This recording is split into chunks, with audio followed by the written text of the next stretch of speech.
सर्वांना नमस्कार. नमस्कार. सुप्रभात. सातारा इतिहास संशोधन मंडळ सातारा यांचे राष्ट्रीय चर्चासत्र व 11वे वार्षिक ऑनलाईन अधिवेशन छत्रपती शिवाजी कॉलेज सातारा येथील इतिहास विभाग व IQAC विभाग यांच्या माध्यमातून आज आयोजित केले आहे.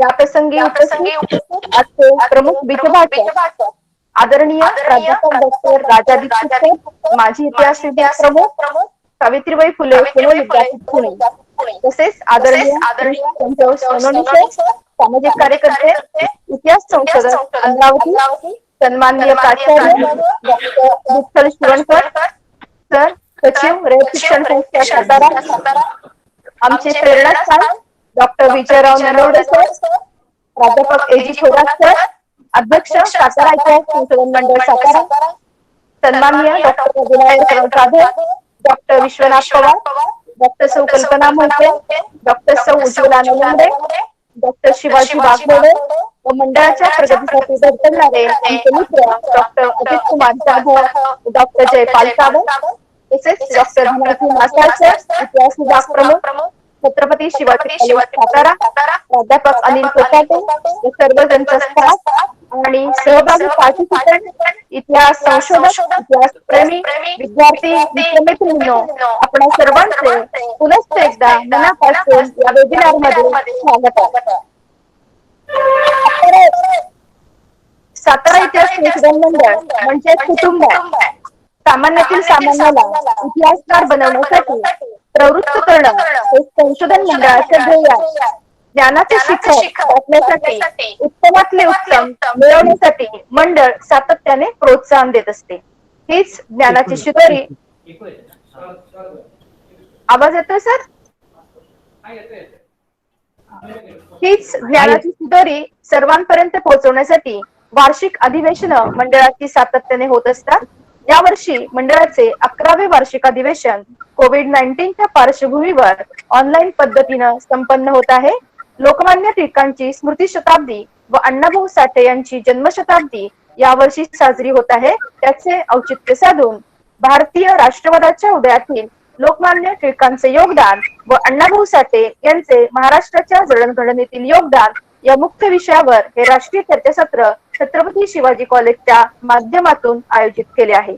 प्रथमतः मी छत्रपती शिवाजी कॉलेज सातारा येथील इतिहास विभाग प्रमुख डॉक्टर धनाजी मासाळ सर यांना विनंती करते त्यांनी या वेबिनारचे प्रास्ताविक करावे.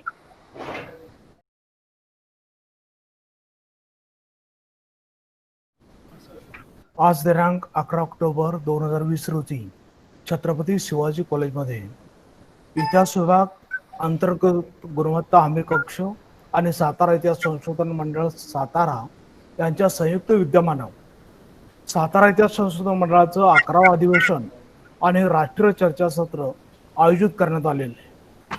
या उद्घाटन कार्यक्रमाचे अध्यक्ष महाविद्यालयाचे प्राचार्य आणि रयत शिक्षण संस्थेचे सचिव आदरणीय विठ्ठल शिवणकर साहेब, बीजभाषक डॉक्टर दीक्षित सर, आदरणीय संजय सोनवणे सर, डॉक्टर नलावडे साहेब, सातारा इतिहास संशोधन मंडळाचे अध्यक्ष Atmaram Thorat, doctor Vinayak Jadhav, doctor Kalpana Mohite, doctor Shivaji Waghmode, महाविद्यालयाच्या उपप्राचार्या डॉक्टर भुजबळ मॅडम, अंतर्गत गुणवत्ता हमी कक्षाचे समन्वयक डॉक्टर वावरे सर, सामाजिक शास्त्रांचे अधिष्ठाता डॉक्टर सुरेश जोडगे सर, माझे सहकारी Kokate sir, Nikam sir, Elmar sir, Korde sir, Chhatrapati Shivaji महाविद्यालयातील सर्व स्टाफ, सातारा इतिहास संशोधन मंडळाचे सर्व पदाधिकारी, विविध महाविद्यालयातून सहभागी झालेले प्राध्यापक, इतिहास संशोधक, विद्यार्थी, इतिहासप्रेमी या सर्वांचे मी मनापासून स्वागत करतो.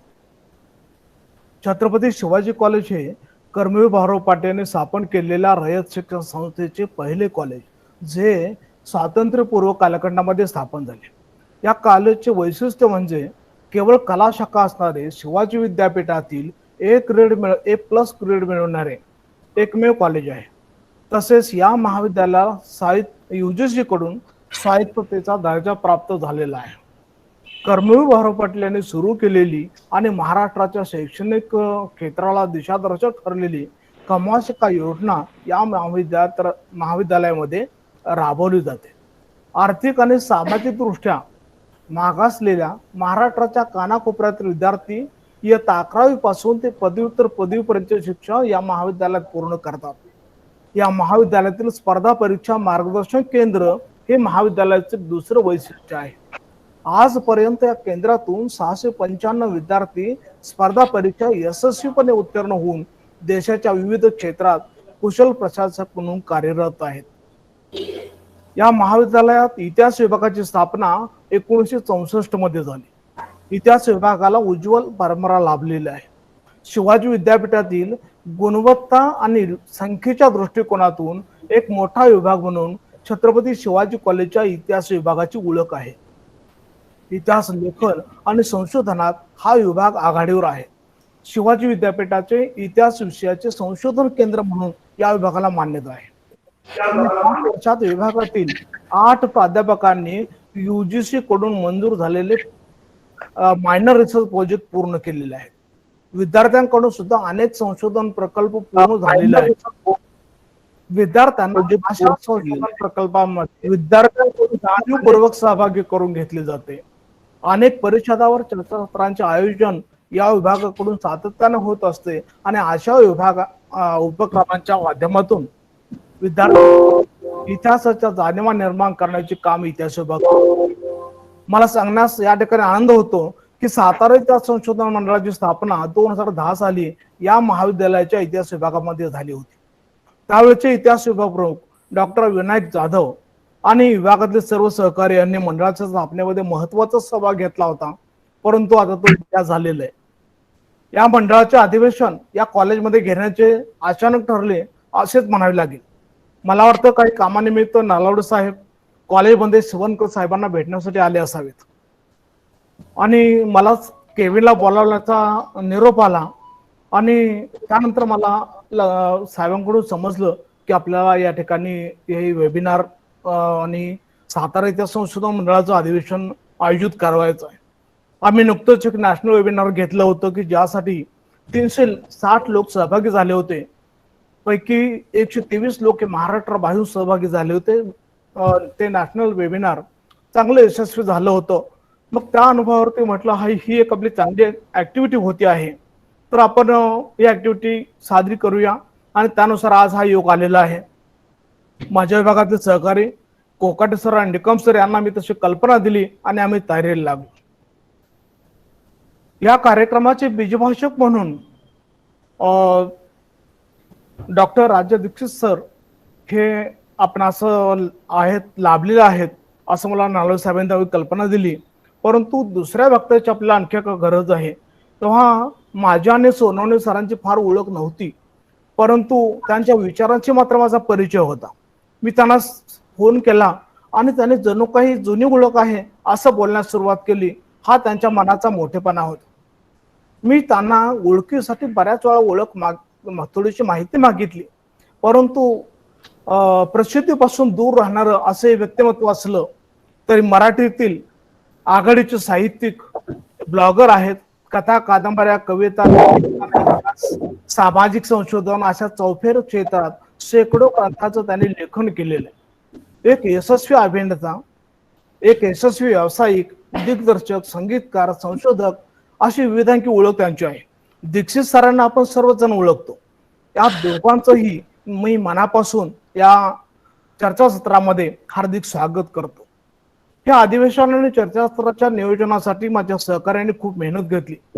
कोकाटे सर समन्वयक म्हणून अतिशय उत्तम जबाबदारी पार पाडत आहेत. हा कार्यक्रम ऑनलाईन असल्याचे काही फायदे आणि काही तोटे आहेत. या कार्यक्रमामध्ये हार बुके, आगत स्वागत, रोषे फुगवे यांना स्थान नाही. वेळेचा अपव्यय नाही, ही चांगली गोष्ट आहे. मात्र माणसांच्या भेटीगाठी दुरूनच होतात ही अडचण आहे. परंतु आपल्या माणसांना कधी एकदा भेटतो असे आपल्याला काही झालेले, मात्र या प्रसंगी आपण थोडासा धीर धरलेलंच उचित ठरेल. अत्यंत तांत्रिक नियोजन ही बाब अतिशय महत्वाची असते. निकम सरांनी गेले 15 दिवस अनेक आघाड्यावरती यशस्वी काम करून नोंदणीची लिंक असेल, ग्रुप तयार करणं असेल, व्हिडिओ अपलोडिंग असेल, कार्यक्रम आयोजनाची लिंक असेल, युट्यूब प्रसारण असेल, या सर्व गोष्टी त्यांच्यामुळे शक्य झालेल्या आहेत. सातारा इतिहास संशोधन मंडळाचे सचिव अजित जाधव यांची भूमिका आयोजनामध्ये महत्वाची राहिलेली आहे. खऱ्या अर्थाने सर्व घटकांमध्ये समन्वय साधून त्यांनी काम केले आहे. या चर्चासत्रासाठी निवडलेले विषय हे औचित्यपूर्ण आहेत. घडणीमध्ये अण्णाभाऊ साठे यांचे योगदान निश्चितच महत्वाचे आहे. संयुक्त महाराष्ट्राच्या निर्मितीतील त्यांचे शाहिरी आणि साहित्यिक योगदान महाराष्ट्र कधीच विसरू शकत नाही. समाजातील आयतखाव आणि तथाकथित बुद्धिजीवी वर्गाने पृथ्वी शेषनागाच्या मस्तकावर तरलेली आहे अशा प्रकारचा चुकीचा सिद्धांत मांडला होता.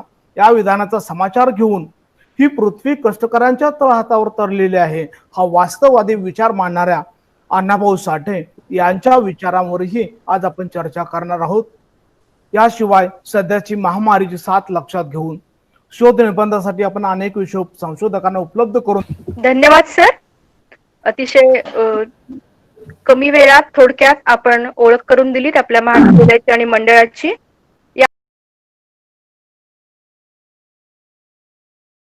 दरवर्षी एक अभिनव उपक्रम मंडळातर्फे राबवला जातो, तो म्हणजे सेवानिवृत्त प्राध्यापकांचा सत्कार आपण करतो. थोडक्यात आपण हा ऑनलाईन सत्कार घ्यायचा आहे. ज्यांनी दीर्घकाळ इतिहासाचं अध्यापन केलं, संशोधन केलं, संघटनेत काम केलं अशा आमच्या वरिष्ठ प्राध्यापकांचा शब्द सुमनांनी सत्कार होत आहे. प्रथमतः सत्कारमूर्ती डॉक्टर मेघना दीपक उदगावकर, 30 जुलै 2019 रोजी 36 वर्षाच्या दीर्घ सेवेनंतर जयसिंगपूर कॉलेजमधून त्या निवृत्त झाल्या. त्यांना पुढील वाटचालीस शुभेच्छा. दुसऱ्या सत्कारमूर्ती doctor Nandini Rankhambe madam, 30 April 2020 रोजी प्रदीर्घ 38 वर्षाच्या सेवेनंतर HM कॉलेज कराड या ठिकाणी त्या निवृत्त झाल्या. संशोधनाचे विविध पुरस्कार त्यांना प्राप्त झाले आहेत. त्यांना पुढील वाटचालीस हार्दिक शुभेच्छा. त्यानंतर तिसऱ्या सत्कारमूर्ती आहेत प्राध्यापिका डॉक्टर आरती चौगुले मॅडम, 30 नोव्हेंबर 2019 रोजी कागल महाविद्यालयातून त्या सेवानिवृत्त झाल्या. प्रदीर्घ सेवा त्यांनी संशोधन इतिहास क्षेत्रामध्ये केली आहे. त्या मंडळाच्या आश्रयाला त्या सभासद आहेत. त्यांना पुढील वाटचालीस मंडळातर्फे हार्दिक शुभेच्छा. चौथ्या सत्कारमूर्ती आहेत प्राध्यापक एजी थोरात सर, 35 वर्षाच्या प्रदीर्घ सेवेनंतर बापूजी साळुंखे महाविद्यालय कराड येथून सर सेवानिवृत्त झाले. इतिहास मंडळाचे सध्याचे अध्यक्ष आहेत, लेखक म्हणून परिचित आहेत. त्यांना पुढील वाटचालीस लेखन कार्यास शुभेच्छा. अजून एक उपक्रम मंडळातर्फे राबवला जातो, तो म्हणजे दरवर्षी आपण सादर केलेल्या शोधनिबंधापैकी काही शोधनिबंधांना उत्कृष्ट शोधनिबंध असा पुरस्कार देतो. गेल्या वर्षी मिरज महाविद्यालय या ठिकाणी झालेल्या 10व्या अधिवेशनामध्ये जे उत्कृष्ट शोधनिबंध आलेले आहेत त्यांच्यापैकी काही 5 शोधनिबंध पुरस्कार प्राप्त आपण काढलेले आहेत. त्यांची नावं या ठिकाणी मी वाचून दाखवते. त्यांचाही ऑनलाईन पद्धतीने शब्द सुमनांनी इथं सत्कार होत आहे. प्रथम पुरस्कार आहे श्री प्राध्यापक बाळासाहेब कोटलगी सर. त्यांच्या शोधनिबंधाचा विषय होता महात्मा गांधीजींवरील लिओ टॉलस्टॉयचा वैचारिक प्रभाव एक दृष्टिक्षेप. दुसऱ्या सत्कारमूर्ती आहेत डॉक्टर कल्पना मोहिते मॅडम. त्यांचा शोधनिबंधाचा विषय होता महात्मा गांधीजींच्या वैचारिकतेतून महिला सबलीकरण एक दृष्टिक्षेप. तिसऱ्या पुरस्कार प्राप्त प्राध्यापिका आहेत doctor Nalini Waghmare madam. Basaveshwar and Gandhiji's works for humanity हा त्यांचा शोधनिबंधाचा विषय होता. चौथे पुरस्कार प्राप्त प्राध्यापक आहेत डॉक्टर शिवाजी वाघमोडे सर. पेशवेकालीन चलन व्यवहार या विषयावर त्यांचा निबंध होता. आणि 5व्या पुरस्कार प्राप्त व्यक्ती आहेत प्राध्यापिका संयोगिता ससाणे. रत्नागिरीचे ऐतिहासिक विशेष कारागृह एक राष्ट्रीय स्मारक हा त्यांचा शोधनिबंधाचा विषय होता. सर्वांचं मनपूर्वक मंडळातर्फे पुन्हा एकदा हार्दिक हार्दिक स्वागत. यानंतर आपण या सत्राच्या उद्घाटनाच्या कार्यक्रमाकडे वळूया. उद्घाटन कार्यक्रम संपन्न होत आहे. मी या कार्यक्रमाचे अध्यक्ष प्राचार्य डॉक्टर विठ्ठल शिवणकर सर, सचिव रयत शिक्षण संस्था सातारा यांना विनंती करते त्यांनी आजच्या 11व्या अधिवेशनाचे व राष्ट्रीय चर्चासत्राचे ऑनलाईन पद्धतीने उद्घाटन करून आम्हास मार्गदर्शन करावे. प्राचार्य विठ्ठल शिवणकर सर. सर्वांना नमस्कार करतो. माझा आवाज ऐकू येतोय का? हा सर, बोला सर. रयत शिक्षण संस्थेचे संस्थापक कर्मवीर डॉक्टर भाऊराव पाटील आणि त्यागमूर्ती सौ लक्ष्मीबाई भाऊराव पाटील यांच्या पवित्र स्मृतीस सर्वप्रथम मी अभिवादन करतो. छत्रपती शिवाजी कॉलेज सातारा येथील इतिहास विभाग, IPSC आणि सातारा इतिहास संशोधन मंडळ सातारा यांच्या संयुक्त विद्यमानं आज राष्ट्रीय चर्चासत्राचं आयोजन केलेलं आहे. योगायोगानं 11वं वार्षिक अधिवेशनही या निमित्तानं संपन्न होत आहे. आजच्या कार्यक्रमासाठी उपस्थित बीजभाषक प्राध्यापक डॉक्टर राजा दीक्षित सर, प्रमुख वक्ते श्री संजय सोनवणे सर, त्याचबरोबर या अधिवेशनाचे सल्लागार डॉक्टर विजयराव नलोडे सर,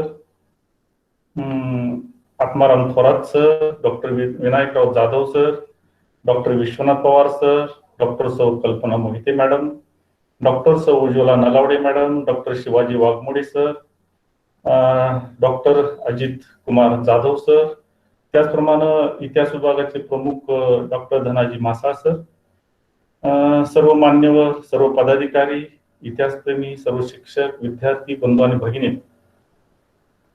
आजच्या काळामध्ये अत्यंत प्रस्तुत असे आजचे विषय चर्चासत्रासाठी निवडले गेले आहेत. भारतीय राष्ट्रवादाच्या उदयातील लोकमान्य टिळक यांचे योगदान आणि अण्णाभाऊ साठे यांचं महाराष्ट्राच्या घडणीमध्ये योगदान, अत्यंत उपयुक्त असे आजच्या काळातले विषय आहेत. भारतीय स्वातंत्र्य लढ्याचे जनक किंवा ज्यांचं नाव महात्मा गांधींच्या आधी सुद्धा राष्ट्रीय पातळीवरचे नेते म्हणून घेतलं जात होतं, त्या बाळ गंगाधर टिळक यांचं योगदान भारतीय राष्ट्रवाद मध्ये काय आहे यावर भाष्य करणार आहेत डॉक्टर राजा दीक्षित सर. खरं म्हणजे आपण सर्व लोकमान्य टिळक यांना ओळखतो. एक मजबूत राष्ट्रवादी भावनांना प्रोत्साहन देणारे थोर भारतीय नेते म्हणून आपणास ते सर्वांना ते परिचित आहेत.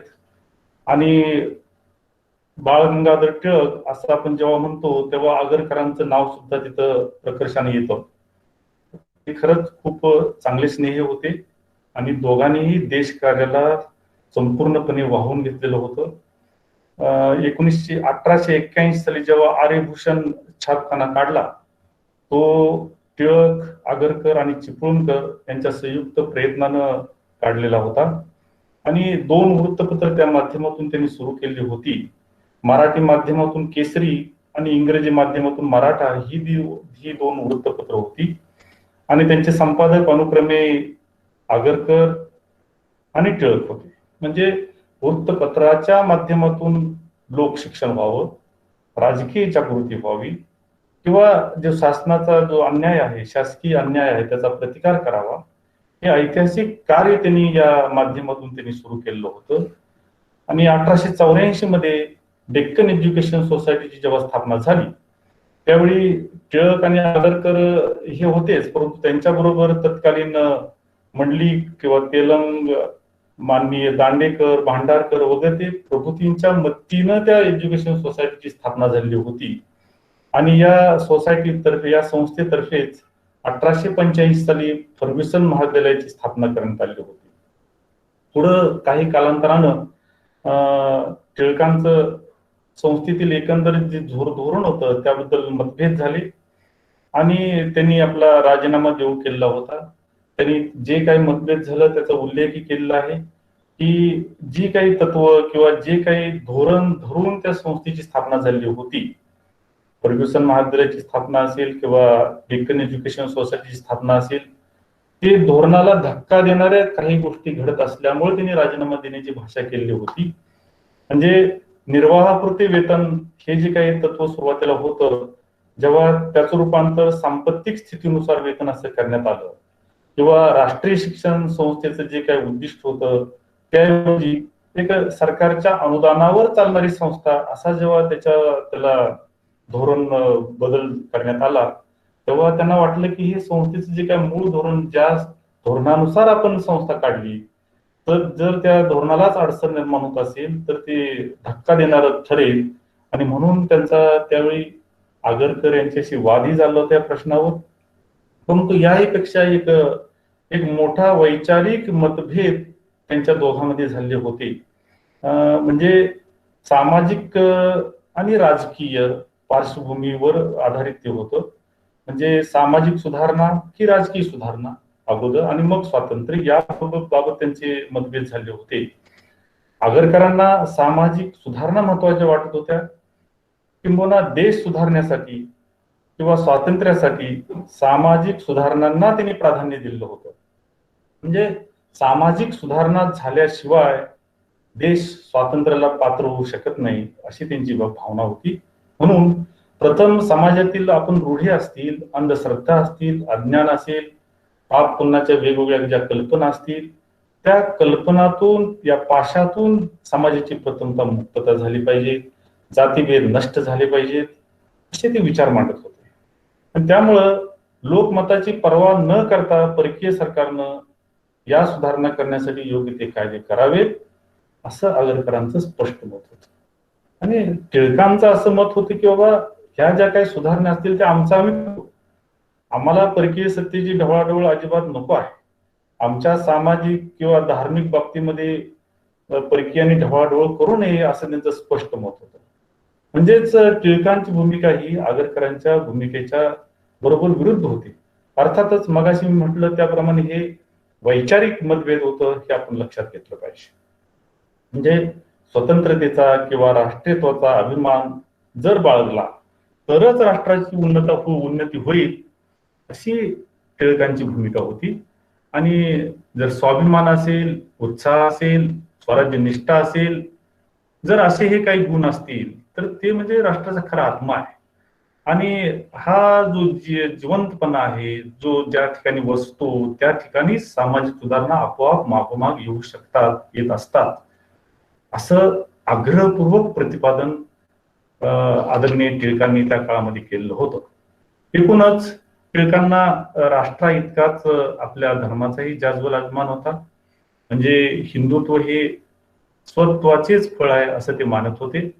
आणि ब्रिटिश सरकारच्या राज्यकारभारातील ते काय दोष होते, जो काय अन्याय होत होता, यावर त्यांनी वृत्तपत्रातून नेहमीच उघड टीकाही त्या काळामध्ये केलेली आहे.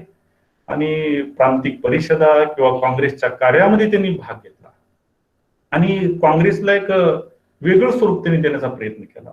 म्हणजे जहाल राष्ट्रवादी अशा स्वरूपाचं काँग्रेस त्यांनी त्या काळामध्ये बनवली आणि जनतेच्या मनामध्ये एक ज्वलंत देशाभिमान आणि स्वातंत्र्य प्रेम जागवून त्यांनी स्वातंत्र्यासाठी प्रत्यक्ष संघर्ष करण्यासाठी लोकांची मनोभूमिका तयार करण्याचा आटोकाट शेवटपर्यंत प्रयत्न केला होता. राजकीय क्षेत्रामध्ये ते काम करत असतानाच त्यांना बऱ्याच वेळा तुरुंगात जाण्याचं वेळ आली. तुरुंगात असताना किंवा अन्य वेळी त्यांनी जेव्हा त्या काळामध्ये त्यांनी विपुल ग्रंथ संपदा सुद्धा आपल्यासाठी लिहिलेली आहे. आपल्या गीता रहस्यातून ज्या कर्मयोगाचा पुरस्कार आदरणीय टिळकांनी केला तोच कर्मयोग प्रत्यक्ष जीवनात आचरण करूनही दाखवलेला आहे त्यांनी. आणि लोकसंग्रहाची दृष्टी त्यांनी ठेवलेली आहे. आणि ही दृष्टी राखून त्यांनी स्वातंत्र्याच्या चळवळीला समाजाच्या सर्व थरातील लोकांचं एक अधिष्ठान प्राप्त करून दिलेलं आहे. ही खूप मोठी गोष्ट आहे. आणि गीता रहस्य हे त्यांचे जे अक्षय विचारधन होते ते आधुनिक भारतातील एक श्रेष्ठ तत्वज्ञान म्हणून त्याला मान्यता मिळालेली आहे. महात्मा गांधीजींची जी काही सर्वांगीण आणि सर्वंकष राजकीय आणि सांस्कृतिक कार्याची जी काही भूमिका होती त्या भूमिकेला अनुकूल अशी पार्श्वभूमी निर्माण करण्याचं श्रेय लोकमान्यांना आपण दिलंच पाहिजे. म्हणून आधुनिक भारताच्या इतिहासामध्ये टिळक युग हा एक फार महत्वाचा टप्पा मानण्यात येतो. आणि या पार्श्वभूमीवर प्राध्यापक डॉक्टर राजा दीक्षित हे आपले मत व्यक्त करणार आहे. आणि आजच्या चर्चासत्राचा जो दुसरा विषय आहे तो म्हणजे अण्णाभाऊ साठे यांचं महाराष्ट्राच्या जडणघडणीतील योगदान. ही खूप मोठं योगदान आहे. कारण आपण बरेच जण त्यांना ओळखतो, एक मानवतावादी लेखक म्हणून आपण त्यांना ओळखतो. म्हणजे शोषणमुक्त समाज करण्यासाठी त्यांनी शेवटपर्यंत प्रयत्न केला.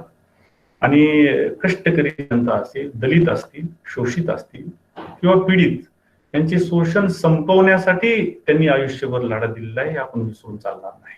एक प्रकारे मानव मुक्तीचा शिलेदार म्हणून आपण त्यांचा उल्लेख करत असतो.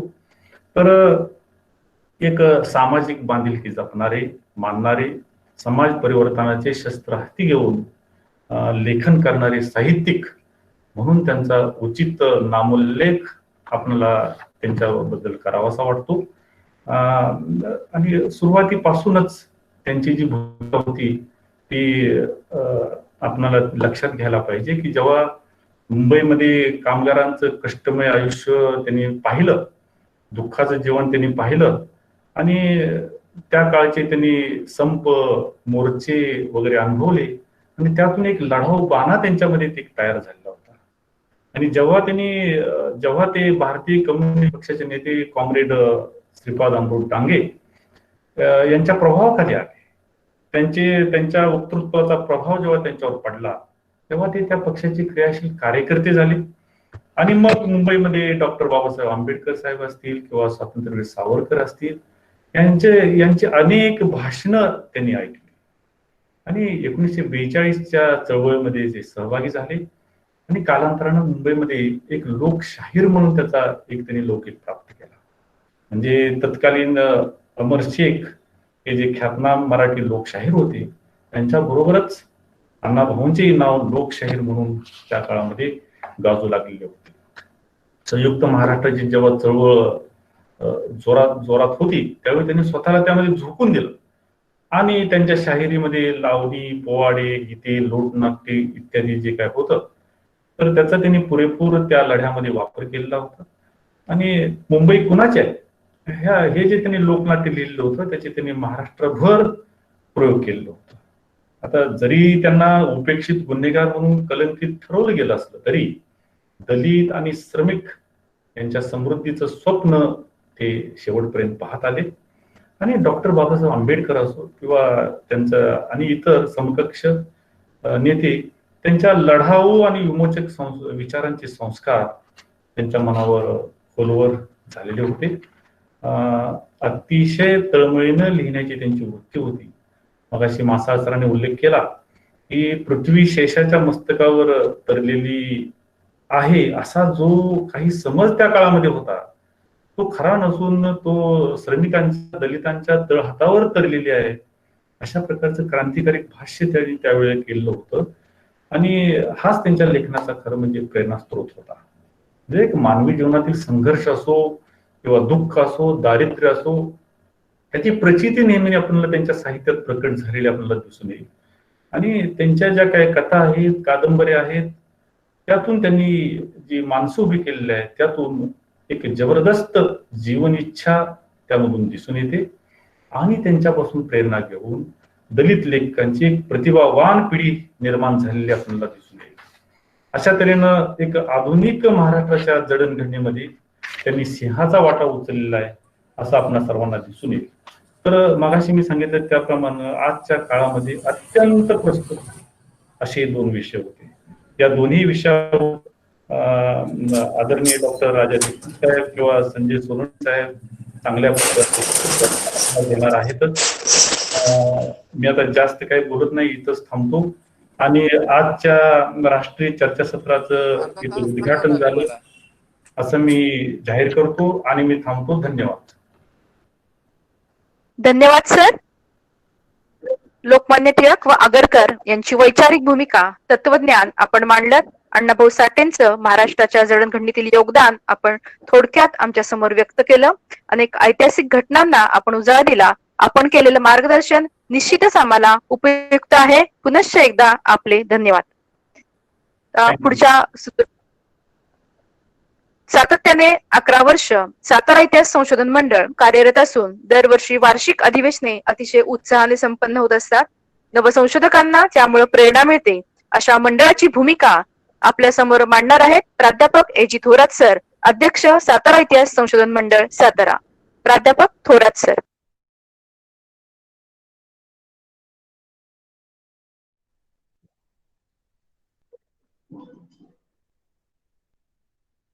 सर्व उपस्थितांना नमस्कार. Rise of nationalism, contribution of Lokmanya Tilak, making of Maharashtra, contribution of Annabhau Sathe या अत्यंत महत्वाच्या विषयावर सातारा संशोधन मंडळाचं 11वं अधिवेशन आणि राष्ट्रीय चर्चासत्र महाराष्ट्रामधील एक अग्रगण्य शिक्षण संस्था रयत शिक्षण संस्थेच्या छत्रपती शिवाजी कॉलेज या ठिकाणी हे संपन्न होत आहे. आदरणीय प्राचार्य साहेब साहेबांनी आम्हाला ही संधी दिली, याचा निश्चितपणे आम्हाला आनंद वाटतो. हे पहा, रोज सकाळी आता आपण पाहतो की लोकमान्य टिळकांच्या वर आकाशवाणीवर गंगाधर गाडगीळ लिखित नावाची जी कादंबरी जी आहे त्याचं अभिवाचन गोविंद मोकाशी करतात. राईज ऑफ इंडियन नॅशनलिझम किंवा महाराष्ट्राचा इतिहास, महाराष्ट्र राज्य साहित्य संस्कृती मंडळ यांच्याकडून महाराष्ट्राचा इतिहास खंड 1 आणि खंड 2 अशा प्रकाशित झालेले. व्हॅलेंटाईन चिरोल जे आहे त्यांनी मराठी भारतीय असंतोषाचे जनक म्हणून लोकमान्य टिळकांचा त्यांचा कार्य केलेला आहे. तर अशा प्रकारच्या लोकमान्य टिळकांची जन्म स्मृती शताब्दी वर्ष आहे. ज्ञान, शिक्षण आणि लेखणी या परंपरा ज्यांच्या घरामध्ये नव्हती अशा कष्टकरी मातंग समाजामध्ये अण्णाभाऊ साठे जन्माला आले. त्यांच्या जन्मशताब्दीचे हे वर्ष. लोकमान्य टिळक, अण्णाभाऊ साठे, कर्मवीर भाऊराव पाटील आणि शिक्षण महर्षी बापूजी साळुंखे या महात्म्यांना मी विनम्र अभिवादन करतो आणि मंडळाची जी भूमिका आमची काय आहे ती मांडतो. ज्यांनी कर्तबगारीच्या जोरावर रयत शिक्षण संस्थेच्या पदाची जबाबदारी जी आहे स्वीकारली, भूषवत आहेत, त्या वेबिनारचं आयोजकपद स्वीकारलं ते रयत शिक्षण संस्थेचे विद्यमान सचिव आदरणीय प्राचार्य शिवणकर साहेब, ज्यांनी लेखनीने आणि कर्तबगारीने लेखन, संशोधन आणि अध्यापन या क्षेत्रामध्ये आदर्श राजासारखं स्थान मिळवलं आणि सर्वांना परिचित असणारे अशा प्रकारचे या आपल्या वेबिनारचे बीजभाषक आदरणीय डॉक्टर राजा दीक्षित सर, दीनदलितांचे आणि उपेक्षितांच्या चळवळीला गती देणारे या वेबिनारचे प्रमुख वक्ते माननीय संजयजी सोनवणे आणि या वेबिनारच्या संयोजनाची जी आघाडी जी आहे आघाडी सांभाळणारे doctor Dhanaji Masal sir, coordinator Kokate sir, Nikam sir, याबरोबरच आमचे मार्गदर्शक आणि आमच्या सातारा संशोधन मंडळाचे मार्गदर्शक, सातारा इतिहास संशोधन मंडळाचे प्रमुख सल्लागार आणि सुदर्शन चक्राप्रमाणे कोणतीही अडचण जरी आली तरी ते समर्थ असणारे आमचे आदरणीय भाऊ डॉक्टर विजयकुमार नलवडे, प्राध्यापक डॉक्टर विनायक जाधव सर, कार्याध्यक्ष व्ही सर, उपाध्यक्ष doctor Kalpana Mohite, doctor Ujjwala Nalawade, doctor Shivaji Waghmode आणि या वेबिनारची सगळी जबाबदारी चांगल्या प्रकारे ते doctor Ajit Kumar Jadhav sir, doctor Deepak Jadhav sir, खजिनदार doctor Jaypal Sawant sir, doctor B D Shinde sir आणि इतिहास संशोधन मंडळावर प्रेम करणारे अभ्यासक, संशोधक, प्राध्यापक, विद्यार्थी, सहभागी झालेले सर्वजण या सर्वांच्या मंडळाच्या वतीनं मनपूर्वक हार्दिक स्वागत करतो. संशोधन मंडळाची भूमिका मांडत असताना आपण पाहतो की फ्रान्सिस बेकन माणसाला शहाणं बनवण्याचं काम हा इतिहास करत असतो, माणसाला ऊर्जा इतिहास करत असतो आणि जे आपण शोधनिबंध जे आहेत हे शोधनिबंध समाजाला दीपस्तंभाप्रमाणे मार्गदर्शन असतात आणि इतिहास लेखन जे आहे हे अव्याहत प्रणाली प्रक्रिया आहे. या पार्श्वभूमीवर आमची सातारा इतिहास संशोधन भूमिका जी आहे ही अवलंबून आहे. सुरुवातीच्या ज्या वेळेला वेबिनारची सुरुवात झाली, खरं तर अशा प्रकारचा सातारा संशोधन मंडळाचं कोणत्याही अशा प्रकारचं ज्याला कोणती आम्ही कोणती स्पर्धा करत नाही, कुणालाही अडचणीत आणण्याचा आम्ही कधीही प्रयत्न केला नाही, परंतु आता सुरुवातीला काही जी अडचण काही लोकांनी निर्माण केली असेल तर हे जे आहे हे घेतलं जाणार नाही, त्याचा योग्य वेळी आपण बंदोबस्त करू. भूमिका जी आहे ही आमच्या भूमिकेमध्ये प्रामुख्यानं आता आमची जेव्हा मीटिंग झाली, चांगले अशा प्रकारचे संशोधक तयार झाले पाहिजेत, शास्त्रशुद्ध अशा प्रकारचं वस्तुनिष्ठ या संशोधकांनी त्याची जी मांडणी जी आहे अस्सल साधनांच्या आली पाहिजे आणि तशा प्रकारचे दर्जेदार अशा प्रकारचे शोधनिबंध लोकांनी तयार केले पाहिजे. राष्ट्र बांधणीसाठी इतिहास आणि इतिहास अभ्यासकांचा उपयोग झाला पाहिजे आणि आमचे इतिहासाचे अभ्यासक असतील, इतिहासामधले संशोधक असतील, इतिहास प्रेमी जे असतील यांच्यामध्ये प्रामुख्यानं संघटन जे आहे हे संघटन निर्माण काम सातारा इतिहास संशोधन मंडळ करत आहे, लक्षात घ्या. तर नुकतं नवं शैक्षणिक धोरण जे आहे हे सरकारनं, केंद्र सरकारनं जाहीर केलं. जवळजवळ 30 वर्षानंतर हे नवं शैक्षणिक धोरण जाहीर झालं नाही. त्यामध्ये नॅशनल रिसर्चची नव्यानं स्थापना केली आहे. नवीन अशा प्रकारचे उत्तम संशोधकांना, विद्यापीठांना, महाविद्यालयांना संशोधनासाठी निधी पुरवण्याचं काम ही संस्था जी आहे ही नवीन संस्था करणार आहे. आणि सध्याची जी भूमिका केंद्र सरकारची आहे त्या केंद्र सरकारच्या भूमिकेमध्ये केंद्र सरकार मार्फत जी सरकार संचलित जी केंद्रीय विद्यापीठ जे आहेत, IITची जी सेंटर्स जी आहेत ते प्रामुख्याने सध्या जास्तीत जास्त लाभ याचा घेता येईल.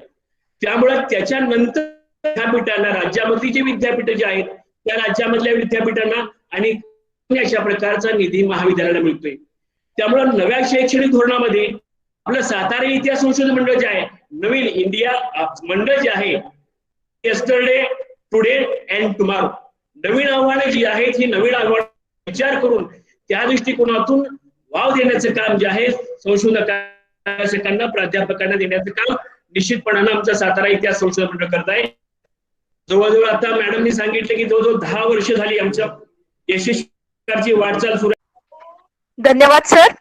सर्वांना ऊर्जा देण्याचं, दीपस्तंभाप्रमाणे मार्गदर्शन करण्याचं काम सातारा इतिहास संशोधन मंडळ करत असतं. ही आपण आपली भूमिका या माध्यमातून मांडलेली आहे. आपले पुनश्च एकदा धन्यवाद. यानंतर ज्यांचं भाषण आपण सर्वजण ऐकण्यास उत्सुक आहोत, ज्यांच्या संशोधनाच्या लेखनाच्या क्षेत्रात नावलौकिक आहे असे ज्येष्ठ मार्गदर्शक सन्माननीय प्राध्यापक डॉक्टर राजा दीक्षित सर, माजी इतिहास विभाग प्रमुख सावित्रीबाई फुले पुणे विद्यापीठ पुणे, यांच्याविषयी अधिक परिचय करून देत आहेत प्राध्यापक अनिल कोकाटे सर, इतिहास विभाग, छत्रपती शिवाजी कॉलेज सातारा. प्राध्यापक अनिल कोकाटे सर.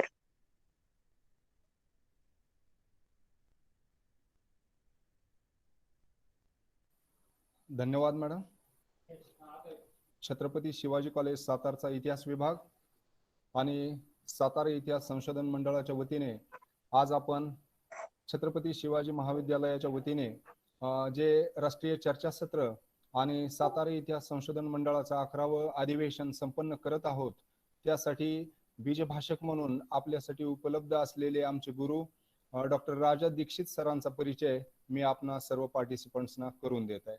खरं तर सरांचं नावच राजा आहे, त्यामुळे त्यांना महाराष्ट्राच्या सर्व विद्यापीठातील शिक्षक ओळखतातच. इतिहासामध्ये अतिशय दमदार कामगिरी केलेले आणि मला अभिमान वाटतो की मी पुणे विद्यापीठामध्ये सरांचा विद्यार्थीच होतो. असे अनेक विद्यार्थी सरांनी महाराष्ट्रामध्ये घडवलेले आहेत. सर्वप्रथम मी सरांचं स्वागत करतो. खरं तर दीक्षित सरांचं थोडक्यामध्ये ओळख करून देणं तसं अवघड काम आहे, पण थोडक्यामध्ये मी सरांची ओळख करून देतो. सावित्रीबाई फुले पुणे विद्यापीठाच्या महाविद्यालय व विद्यापीठ विकास मंडळाचे सर संचालक होते. Centre for social sciences and humanities Savitribai Phule Pune विद्यापीठाचेही ते निवृत्त समन्वयक होते.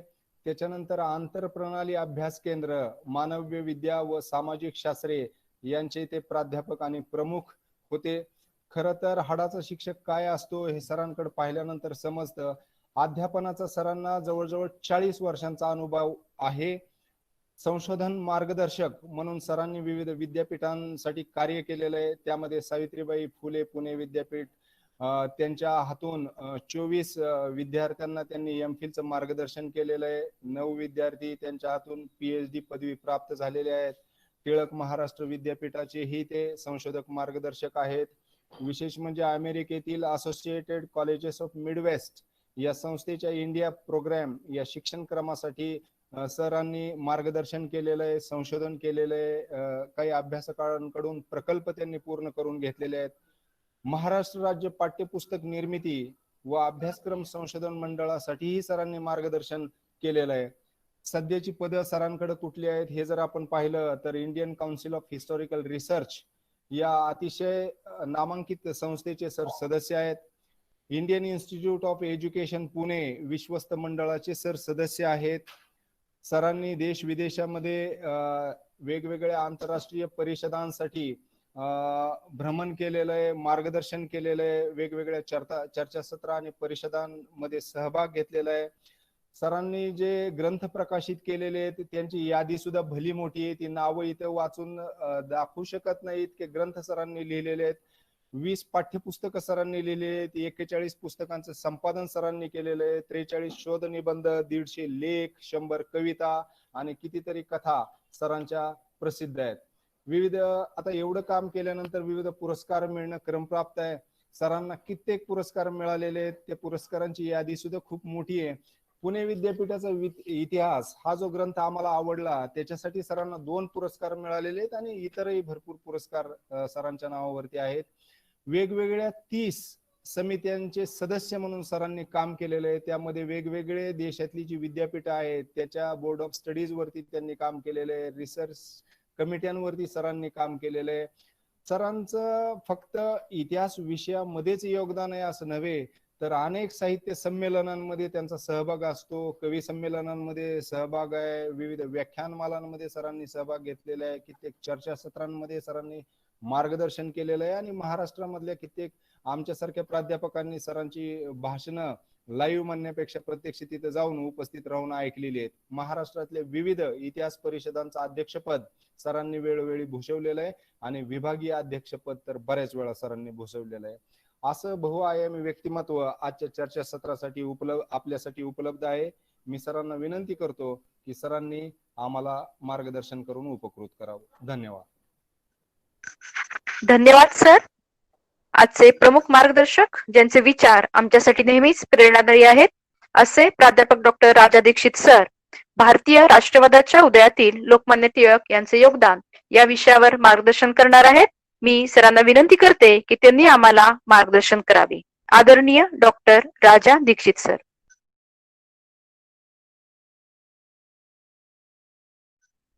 नमस्कार. ऐकू येत आहे? हा सर, येते सर. स्पीकर बोला सर. आजच्या या वेबिनारच्या आणि परिषदेच्या उद्घाटन समारंभाचे अध्यक्ष माननीय प्राचार्य आणि रयत शिक्षण संस्थेचे सचिव डॉक्टर विठ्ठल शिवणकर सर, आज जे प्रमुख पाहुणे म्हणून आपल्यामध्ये उपस्थित आहेत ते माझे मित्र आणि मराठीतले ख्यातनाम कादंबरीकार आणि तितकेच जागरूक असे अभ्यासक श्री संजीव सोनवणी. मगाशी ज्यांनी आपल्या इतिहास मंडळाचा परिचय करून दिला ते प्राध्यापक ए.जी. थोरात सर. माझे मित्र किंबहुना ज्यांच्या निमंत्रणामुळे आणि आग्रहाने आज मी इथे उपस्थित आहे ते प्राचार्य डॉक्टर विजय नलावडे सर, आपले कार्यवाह आपल्या संस्थेचे doctor Ajit Kumar Jadhav, doctor Jaypal Sawant, doctor Dhanaji Masal इतिहास विभाग प्रमुख. आता ज्यांनी माझा खूप छान असा परिचय करून दिला, मला माहिती नाही मी तेवढं कर्तृत्व आहे की नाही, पण ते माझे विद्यार्थी असल्यामुळे विद्यार्थी जेव्हा शिक्षकांबद्दल बोलतात तेव्हा अतिशयोक्ती अलंकाराचा वापर थोडा करावा लागतो, होतो आपोआप. पण ते माझे एक गुणी विद्यार्थी असलेले प्राध्यापक अनिल कोकाटे, नंतर प्राध्यापक मनोहर निकम, डॉक्टर अनिल वावरे, डॉक्टर सुरेश झोडगे आपले अधिष्ठाता, प्राध्यापक उर्मिला क्षीरसागर आणि आपले सर्व अन्य पदाधिकारी आणि इथे उपस्थित असणारे वेगवेगळ्या ठिकाणून उपस्थित राहिलेले, ऑनलाईन उपस्थिती नोंदवलेले सर्व प्राध्यापक आणि विद्यार्थी मित्र हो, बंधू भगिनींनो. प्रथमतः या राष्ट्रीय वेबिनार साठी, आता वेबिनार शब्द आपला इतका परिचयाचा झालाय त्याच्यासाठी प्रतिशब्द केव्हा तरी आपल्याला तयार करायला लागेल, म्हणून मी असं म्हणतो की या राष्ट्रीय आंतरजाल चर्चासत्रासाठी आणि आपल्या सातारा इतिहास संशोधन मंडळाच्या 11व्या वार्षिक परिषदेसाठी बीज भाषण करण्यासाठी आपण मला आमंत्रित केलं, याबद्दल मी प्रथमतः आपल्याला धन्यवाद देतो. बीज भाषण हा शब्द मला फार आवडतो आणि तो इंग्रजीतल्या कीनोट ऍड्रेस पेक्षा जास्त आवडतो. कारण कीनोट ऍड्रेस याच्यात जेवढं व्यक्त होत नाही तेवढं बीज भाषण त्याच्यात व्यक्त होतं. पण अर्थातच हे बीज भाषण असल्यामुळे मी खूप वर्णनात्मक बोलणार नाही. आपल्या विचारासाठी काही मुद्दे मी समोर ठेवीन. त्यातला एक एक मुद्दा असा आहे खरं म्हणजे की ज्याच्यावर स्वतंत्र भाषण करता येईल. पण मला कल्पना आहे की मला व्याख्यानमाला द्यायची नाहीये, व्याख्यान द्यायचंय. आणि म्हणून बीजरूपाने आपल्यासमोर काही विचार मांडण्याचा प्रयत्न, या मला जो उपलब्ध असलेला वेळ आहे, आणि मी असं मानतो की मध्ये जी अडचण आली त्यामुळे तो वेळ आणखी एक 5-7 मिनिटांनी कमी झालाय. मी स्वतः ती मर्यादा घालून घेतो. पण त्या वेळेमध्ये काही विचार आपल्यासमोर मांडण्याचा मी प्रयत्न करतो. हा प्रयत्न करत असताना किंवा ही सुरुवात करत असताना प्रथमतः हे छत्रपती शिवाजी महाराजांचं नाव असलेलं महाविद्यालय आहे आणि कर्मवीर अण्णांच्या रयत शिक्षण संस्थेचं महाविद्यालय आहे आयोजनामध्ये. तेव्हा या दोन ऐतिहासिक व्यक्ती ज्या आहेत, ज्यांच्याविषयी आपल्याला सर्वांनाच विलक्षण आदर आहे, त्यांना मी वंदन करतो. यंदाचं वर्ष हे आपल्याला सर्वांना माहिती आहे की लोकमान्य बाळ गंगाधर टिळक यांच्या स्मृती शताब्दीचं वर्ष आहे आणि महान साहित्यिक लोकशाहीर अण्णाभाऊ साठे यांच्या जन्मशताब्दीचं वर्ष आहे. तेव्हा लोकमान्य टिळक आणि अण्णाभाऊ साठे या दोघांच्याही स्मृतीला मी अभिवादन करतो आणि माझ्या या बीज भाषणाची सुरुवात करतो. आता आपला जो विषय आहे तो दुहेरी विषय आहे आणि त्यातला निम्मा माझ्याकडे सोपवलेला आहे आणि निम्मा माझे मित्र श्री संजीव सोनाणी यांच्याकडे, आणि ते फार उत्तम रीतीने त्याच्यावर बोलतील याची मला कल्पना आहे. परंतु हे बीज भाषण असल्यामुळे अण्णाभाऊंविषयी 2 वाक्य होईना बोलल्याशिवाय मला पुढे नाही जाता येणार.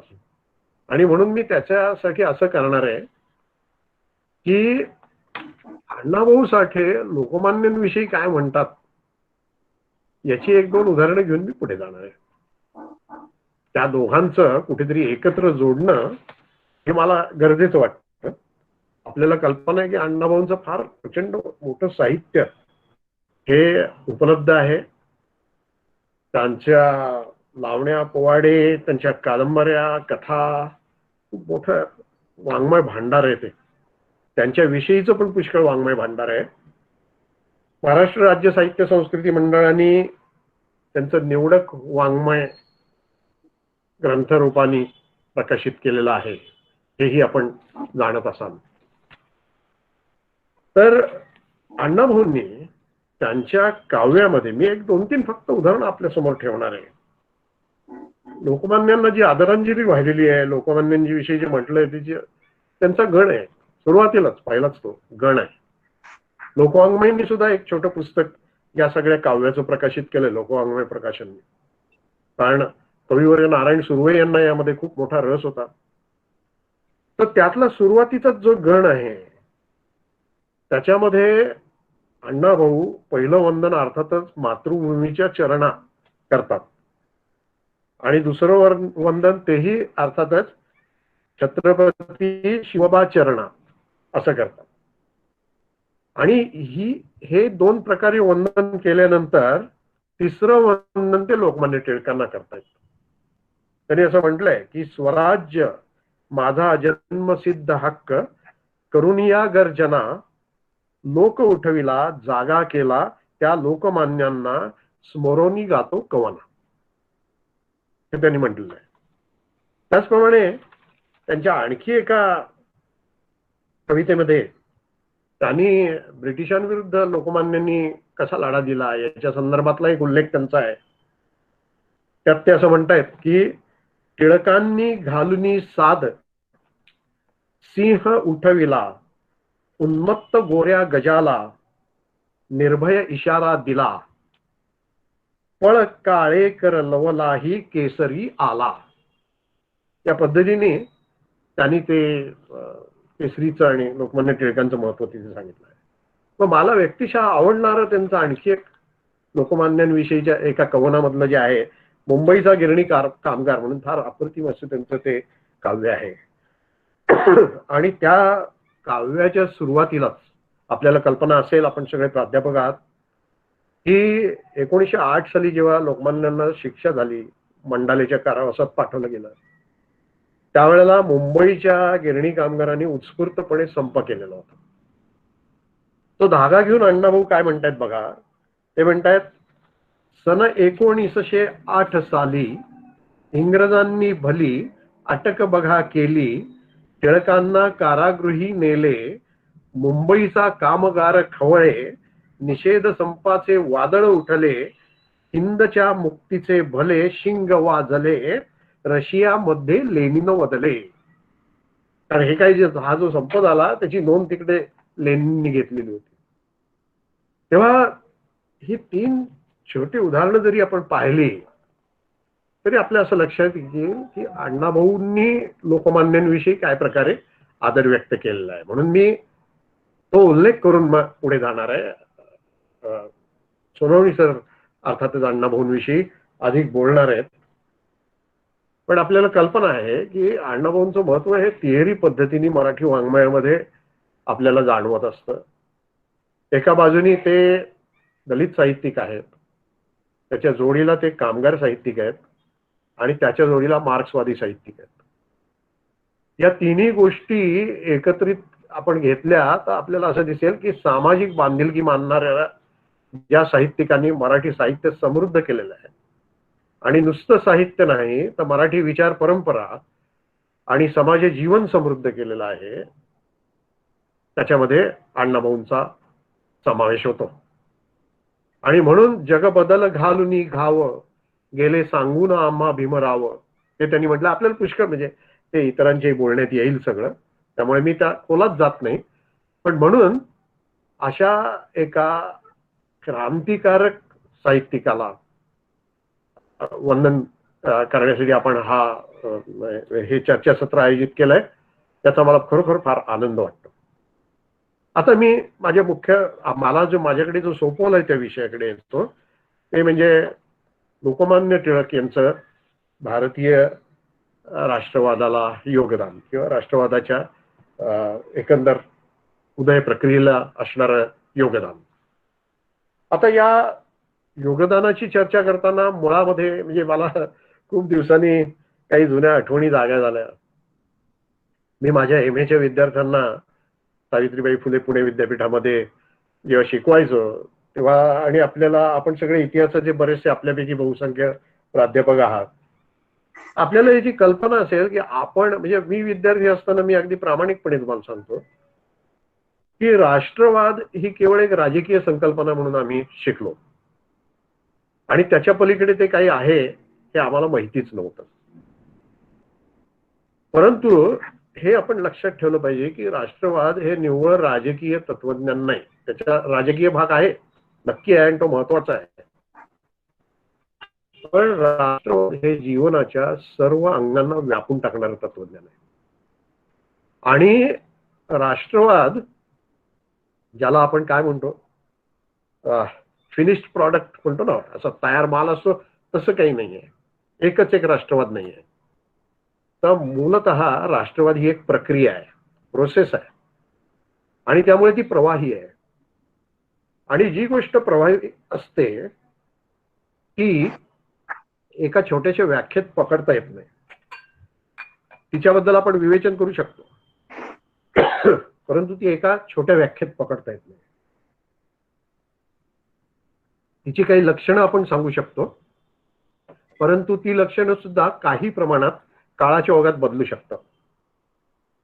म्हणून मी असं म्हणेन की राष्ट्रवादाच्या संकल्पनेचा प्रवाह कसा झाला, बदलत गेला, कसा विकसित होत गेला, याचा मुळात अभ्यास करण्याची गरज आहे. आता ते काही सगळं मी इथे त्याच्यावर व्याख्यान देणार नाही, पण मी माझ्या व्यक्तिगत अनुभवातून तुम्हाला सांगतो की माझी स्वतःची दृष्टी बदलणार एक या विषयावरचं फार महत्वाचं पुस्तक काय आहे की मला ते PPT करता येतं, परंतु ह्या ऑनलाईन प्रेझेंटेशन मध्ये PPT कसं करायचं हे तंत्रज्ञान काय मला येत नाही. त्यामुळे मी मध्येच आपल्याला असं एखादं पुस्तक दाखवतोय. काही विद्यार्थी असू शकतात म्हणून दाखवतो. आता हे पुस्तक मी किती वापरलं असेल हे तुम्ही त्याच्या अवस्थेवर ओळखाल. पण ए आर देसाई, अरे मला वाटतं त्यात उलटी येत आहेत का अक्षर. ए आर देसाई यांचं सोशल बॅकग्राऊंड ऑफ इंडियन नॅशनॅलिझम. आता वास्तविक पाहता हे पुस्तक खूप जुनं आहे बरं का. म्हणजे ते प्रकाशित झालं ते 1948 साली प्रकाशित झालेलं आहे. पण आम्ही MA झालो तरी आम्हाला त्याचा पत्ता नव्हता, अशी परिस्थिती होती, म्हणजे 1977च्या सुमाराला. पण तुम्ही त्याचं नुसतं शीर्षक बघा, सोशल बॅकग्राऊंड ऑफ इंडियन नॅशनॅलिझम. इथेच प्रोफेसर ए आर देसाई यांनी राष्ट्रवादाविषयी काहीतरी वेगळं ते सांगून गेले. आणि हे वेगळं सांगण्याची जी सुरुवात आहे ती मुळी त्यांनी, नाही आता याच्यात अक्षर उलटी दिसणार आणि हे काही मला वाचून दाखवायचं नाही, मी आपलं सहज गंमत म्हणून कार्ड, आणि हे कार्ड मी का दाखवलं तर हे गांभीर्य विद्यार्थ्यांपर्यंत पोहोचवण्याचं काम मी आयुष्यभर करत आलो. काही विद्यार्थी माझे त्याचं अनुकरण चांगल्या रीतीने करतायत याचा मला आनंद आहे. पण ए आर देसाईंच्या पुस्तकात सुरुवातीलाच पहिल्या दुसऱ्या पानावर एच कारनी केलेली राष्ट्राची व्याख्या आहे. आणि अशा अनेक व्याख्या आपल्याला आढळतील. मुख्यतः एकत्वाची भावना, स्वतंत्र अस्तित्व, स्वतंत्र शासन किंवा शासन असण्याची आकांक्षा वगैरे या गोष्टी. आणि ते जे ऐक्य भावना आहे ती वेगवेगळ्या कारणांनी निर्माण झालेली ऐक्य भावना. मग भाषा असेल, कधी धर्म असेल, कधी समान इतिहास असेल, अनेक गोष्टी आहेत त्यात काही मी जात नाही, त्या पुस्तकी चर्चेत मी त्याच्यात जात नाही. परंतु हा जो राष्ट्रवाद आहे हा, जसं ए आर देसाईंनी सोशल हा शब्द आणून त्याला एक नवीन परिमाणच देऊन टाकलं. भारतीय इतिहास लेखनाच्या क्षेत्रात एक त्याला नवं परिमाण त्यांनी दिलं. आणि मग तिथपासून आतापर्यंत पुष्कळ मोठा प्रवास झालाय. आपल्याला माहिती असेल की जी अलायसियस, त्यांच्या अलायसियसच्या पुस्तकाचं शीर्षकच मुळी nationalism without a nation in India, असं कुठेतरी आपल्या विचाराला चालना देणार असं शीर्षक आहे. आपल्याला कल्पना असेल की बिपिनचंद्र आणि इतरांनी, की जे आता पुष्कळ विद्यार्थी आपल्याकडे वापरायला लागले, ते एकेकाळी वापरत नव्हते, पण इंडिया स्ट्रगल फॉर इंडिपेंडन्स, हे जे बिपिनचंद्र आणि इतरांचं JNU स्कूल मधले इतिहासकार आहेत ते, त्या पुस्तकामध्ये त्यांनी एक फार चांगला शब्दप्रयोग वापरलाय. साधारणपणे 19व्या शतकातल्या उत्तरार्धातला भारत आहे त्याला अनुलक्षून नेशन इन द मेकिंग, म्हणजे भारत राष्ट्र नव्हतं तेव्हा, तर घडणीच्या अवस्थेतलं राष्ट्र होतं. Nation in the making. आपल्याला असं दिसेल की अर्नेस्ट गेलनर सारख्या अभ्यासकांनी नॅशनॅलिझमच्या संदर्भात congruence between culture and power, हे संस्कृती आणि सत्ता यांमधील एकरूपता म्हणजे राष्ट्रवाद, अशा पद्धतीची मांडणी केली. बेनेडिक्ट अँडरसन यांनी इमॅजिन्ड कम्युनिटी म्हणजे कल्पित जनसमूह या पद्धतीची मांडणी केली. ते पुष्कळ देता येईल, म्हणजे मी म्हटलं तसं की याच्यावर काही क्लासरूम लेक्चर देत नाही. परंतु एक दोन मुद्द्यांकडे मला आपलं लक्ष वेधायचं आहे. ते असं की एक तर आता पुन्हा या भाषेच्या गमती असतात. इंग्रजीमध्ये आपण नॅशनॅलिझम म्हणतो आणि नॅशनॅलिझम्स प्लुरल असंही म्हणता येतं.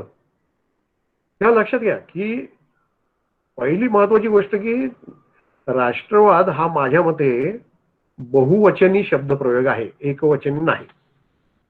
म्हणजे काय, तर राष्ट्रवादाची विविध रूप आहेत, राष्ट्रवादाचे विविध आविष्कार आहेत.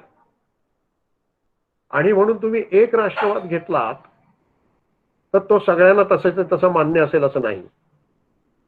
किंबहुना त्या रूपाला मर्यादित आहेत म्हणून दुसऱ्या प्रकारचा एक, ज्याला आपण कॉम्पिटिंग किंवा प्रतिस्पर्धी किंवा समांतर असा राष्ट्रवाद सुद्धा सांगितला गेलेला आहे.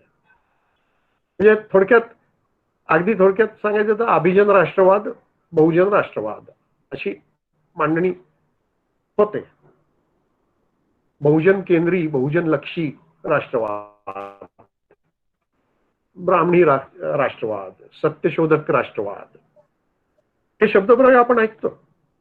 म्हणजे ही राष्ट्रवादाची भिन्न भिन्न रूप आहेत. मग आता ही भिन्न भिन्न रूप आहेत, यातलं कुठलं खरं? तर अशी निर्णायक उत्तरं ही सामाजिक शास्त्रांमध्ये देता येतातच असं नाही. आणि विशेषतः इतिहास हा मूलतः अन्वयार्थ असल्यामुळे कोणतं रूप तुम्हाला पटतंय आणि ते तुम्ही कसं मांडताय हे खूप महत्वाचं असतं. फक्त मुद्दा एवढाच आहे की जर अशी विविध रूपं राष्ट्रवादाची असली तर मगाशी म्हटलं तसं ती प्रोसेस आहे, ती प्रक्रिया आहे, तो प्रवाह आहे. तेव्हा हा प्रवाह कसा विकसित झाला आणि मग प्रवाह विकसित झाला म्हणजे ही एकच कल्पना आली का? का ही कल्पना ज्यामध्ये रुजली त्या समाज जीवनाशी त्या कल्पनेचा काही संबंध आहे? म्हणजे ज्या एका सामाजिक चौकटीत, ज्या एका बदलत्या मूल्य चौकटीत राष्ट्रवाद विकसित होतो, ती चौकट आपण लक्षात घेणार का फक्त संकल्पना लक्षात घेणार? हा महत्वाचा प्रश्न आहे. आणि म्हणून हे आपल्याला लक्षात ठेवावं लागतं आणि त्या संदर्भात एक शब्दप्रयोग वापरला जातो आता, आणि तो शब्दप्रयोग म्हणजे सोशिओलॉजी ऑफ नॅशनॅलिझम, राष्ट्रवादाचं समाजशास्त्र असा तो शब्दप्रयोग आहे. म्हणून राष्ट्रवादाचं समाजशास्त्र का? तर तो जो राष्ट्रवाद आहे तो ज्या काळात विकसित झाला, ज्या समाजात विकसित झाला, ज्या मूल्य चौकटीत विकसित झाला, ज्या जागतिक संदर्भात तिथपासून ते स्थानिक संदर्भापर्यंत ज्यामध्ये तो विकसित झाला, हा संदर्भ विसरून आपण त्या राष्ट्रवादाचा योग्य रीतीने विचार करू शकत नाही. आणि म्हणून तो संदर्भही आपल्याला लक्षात घ्यावा लागतो आणि त्याची विविध रूप लक्षात घ्यावी लागतात. आणि आता तर आपण अशा युगात आलोय की म्हणजे ज्याला आपण म्हणजे या युगाला प्रश्न असे अभ्यासकांना पडतात की याला आपण पोस्ट नेशन किंवा पोस्ट नॅशनॅलिझम असा कालखंड म्हणायचं का? म्हणजे राष्ट्रोत्तर कालखंड, राष्ट्रवादोत्तर कालखंड असं म्हणायचं का? राष्ट्रवाद या संकल्पनेलाच कुठेतरी आव्हान दिलं जाऊ शकतं का? ती नाकारली जाऊ शकते का? का ती मुळातच राष्ट्र, ज्याच्यावर राष्ट्रवाद ज्याच्यासाठी आहे ते राष्ट्र हेच मुळी लयाला जायला लागलेलं आहे? असे काही कळीचे प्रश्न आजच्या जगामध्ये निर्माण झालेले. आजचं जग आपल्याला माहिती आहे की जागतिकीकरणाचे जग आहे आणि एका बाजूने हे सगळं सपाटीकरण काही वेळा चाललेलं दिसतं, सांस्कृतिक सपाटीकरण, वैचारिक सपाटीकरण, आणि दुसऱ्या बाजूला अस्मितेचे लढे उभे राहतात आणि ते योग्यही आहे. आणि म्हणून आपल्याला असं दिसेल की एका बाजूला वैश्विक आणि दुसऱ्या बाजूला स्थानिक या दोन्हीचा मेळ घालण्याच्या युगात आपण टप्प्यात आहोत. आणि म्हणूनच कधी कधी ग्लोकल असा शब्दप्रयोग वापरला जातो. ग्लोकल, ग्लोबल, लोकल या दोन्हीच्या समन्वयातून ग्लोकल. आता याचं मराठी भाषांतर काय करायचं प्रश्न आहे. मराठी सगळी परिभाषाच आपल्याला घडवावी लागते नवीन नवीन शब्दप्रयोग येतात तेव्हा. मी स्वतः त्याला पिंड ब्रह्मांड असं म्हणतो. आपल्याच परंपरेतून घेतलेला शब्द आहे. वेगवेगळे शब्द आहेत ते मी एकत्र केले. पिंड ब्रह्मांडवाद आहे हा, किंवा पिंड ब्रह्मांड कल्पना आहे ही स्थानिक ते वैश्विक याला एकत्रित आणून त्याचा एक विचार. आणि म्हणून राष्ट्रवादाला हा सुद्धा एक संदर्भ आहे, हे लक्षात ठेवायला लागतं. तेव्हा मी फक्त या सगळ्याचा उल्लेख केला. आणि दुसरं मला हेही सांगायचंय की भारतीय राष्ट्रवाद जो आहे त्यातला भारतीय शब्द तितकाच महत्वाचा आहे.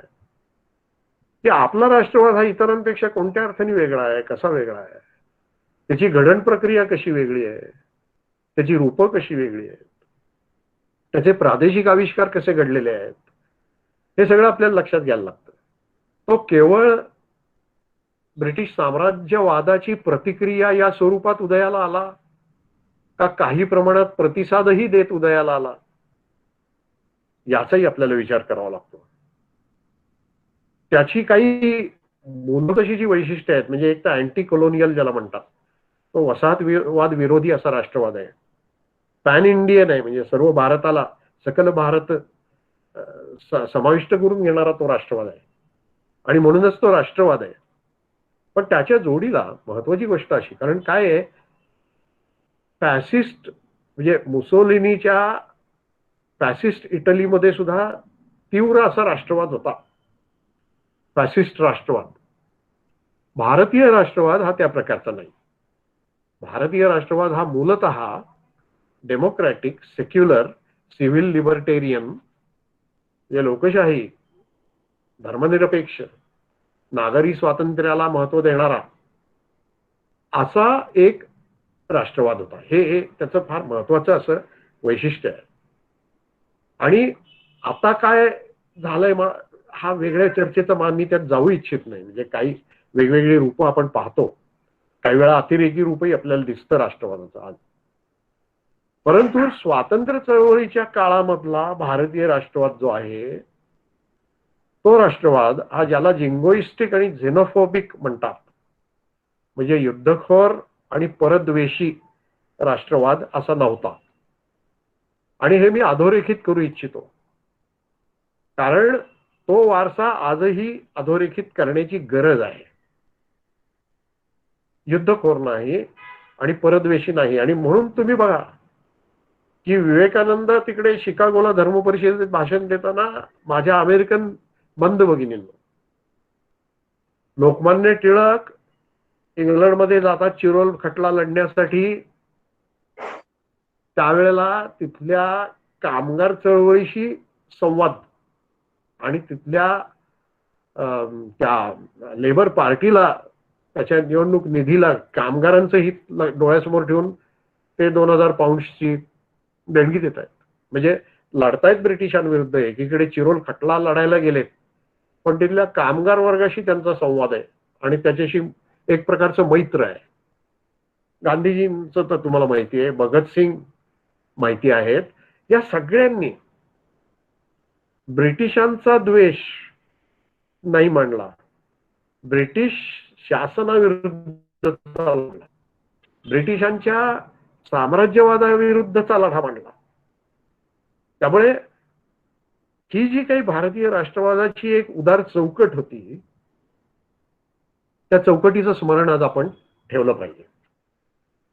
आणि ते स्मरण ठेवताना आपल्याला हे लक्षात घेतलं पाहिजे की ही काही नुसती त्या काळापुरती निर्मिती नाहीये, याचे धागे आपल्या परंपरेपर्यंत जाऊन पोहोचलेले. आता परंपरेत हिणकस भाग पण खूप आहे, तो चर्चेचा आता एवढा वेळ नाही आपल्याला, त्यात मी जात नाही.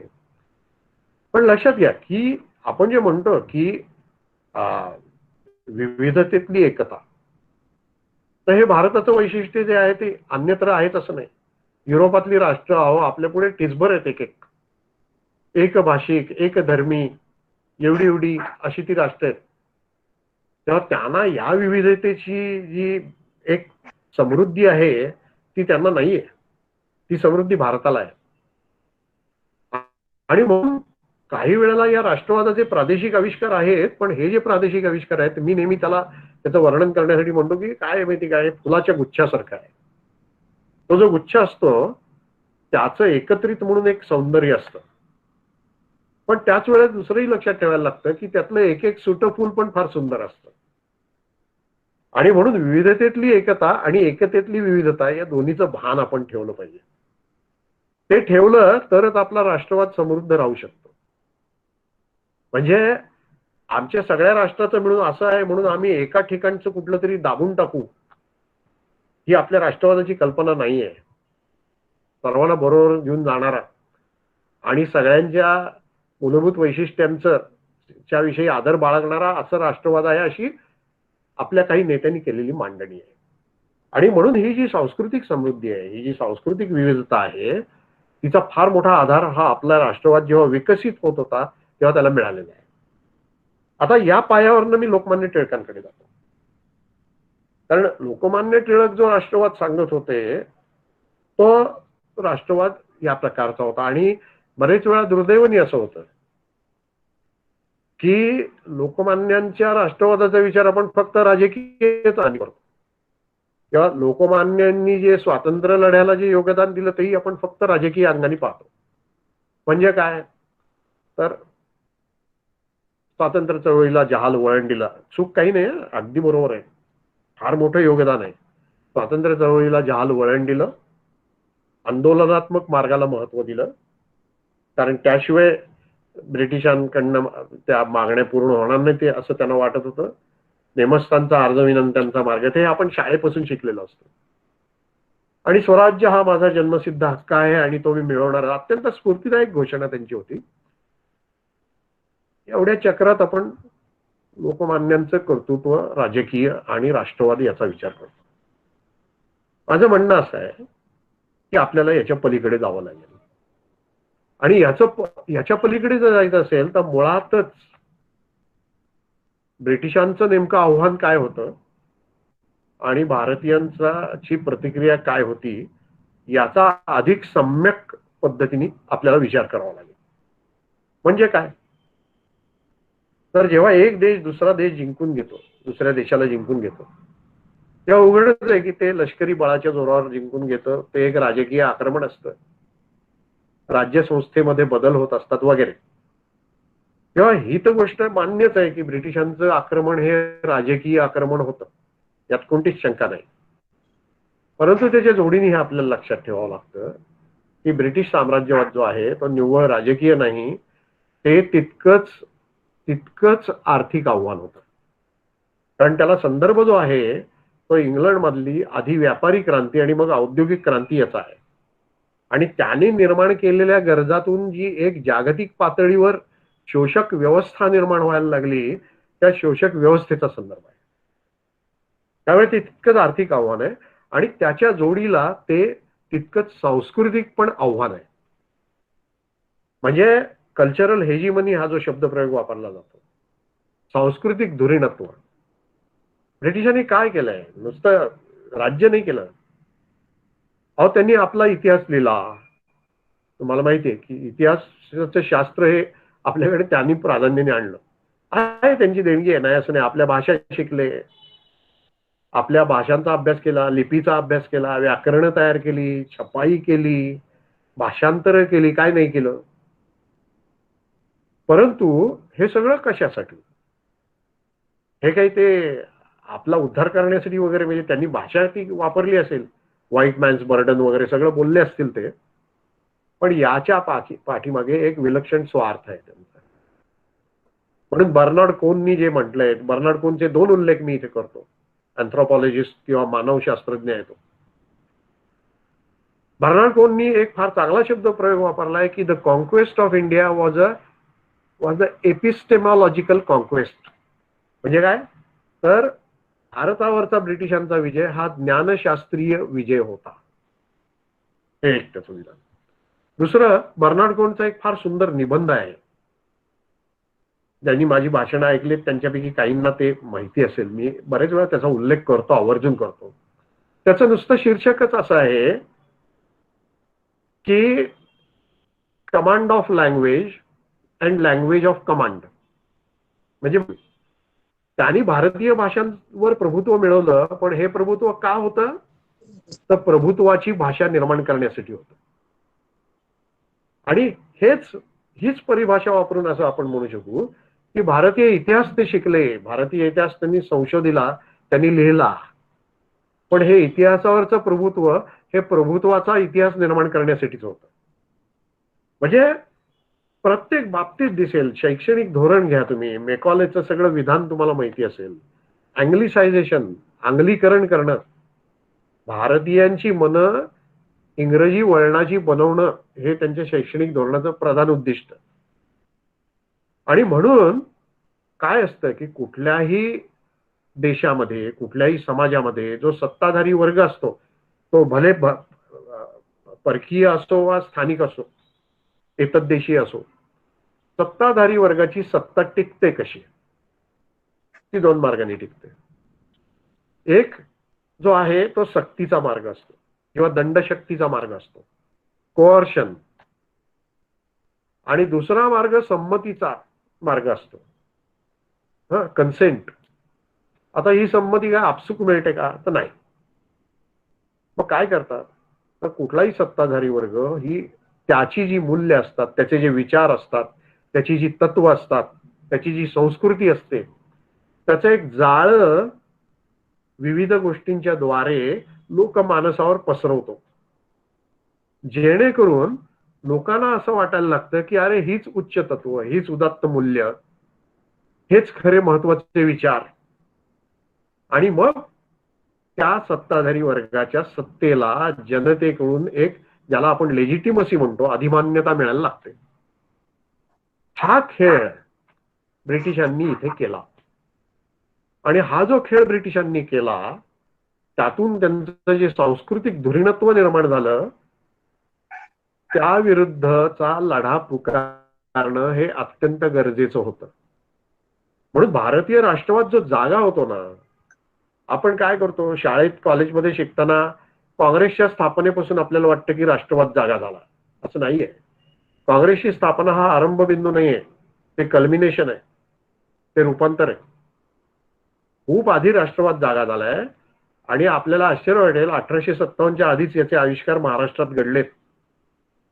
मग ते उमाजी नाईक यांच्या रूपाने असोत, तिथे सोनवणे साहेब आहेत, त्यांचा फार चांगला अभ्यास आहे त्या विषयावर, त्या उमाजी नाईकांच्या रूपाने तो आविष्कार असो, किंवा महाराष्ट्रातल्या विचारवंतांनी अर्थशास्त्रीय ग्रंथ जे लिहिले 1843 ते 1856 म्हणजे 57च्या लढ्याच्या आधी, त्या ग्रंथात जो स्वदेशीचा विचार मांडला, त्या ग्रंथात ब्रिटिशांकडून होणारी जी लूट आहे त्याच्याविषयीचं जे विवेचन केलं, तिथेही तो आर्थिक राष्ट्रवादाचा आविष्कार तुम्हाला दिसेल.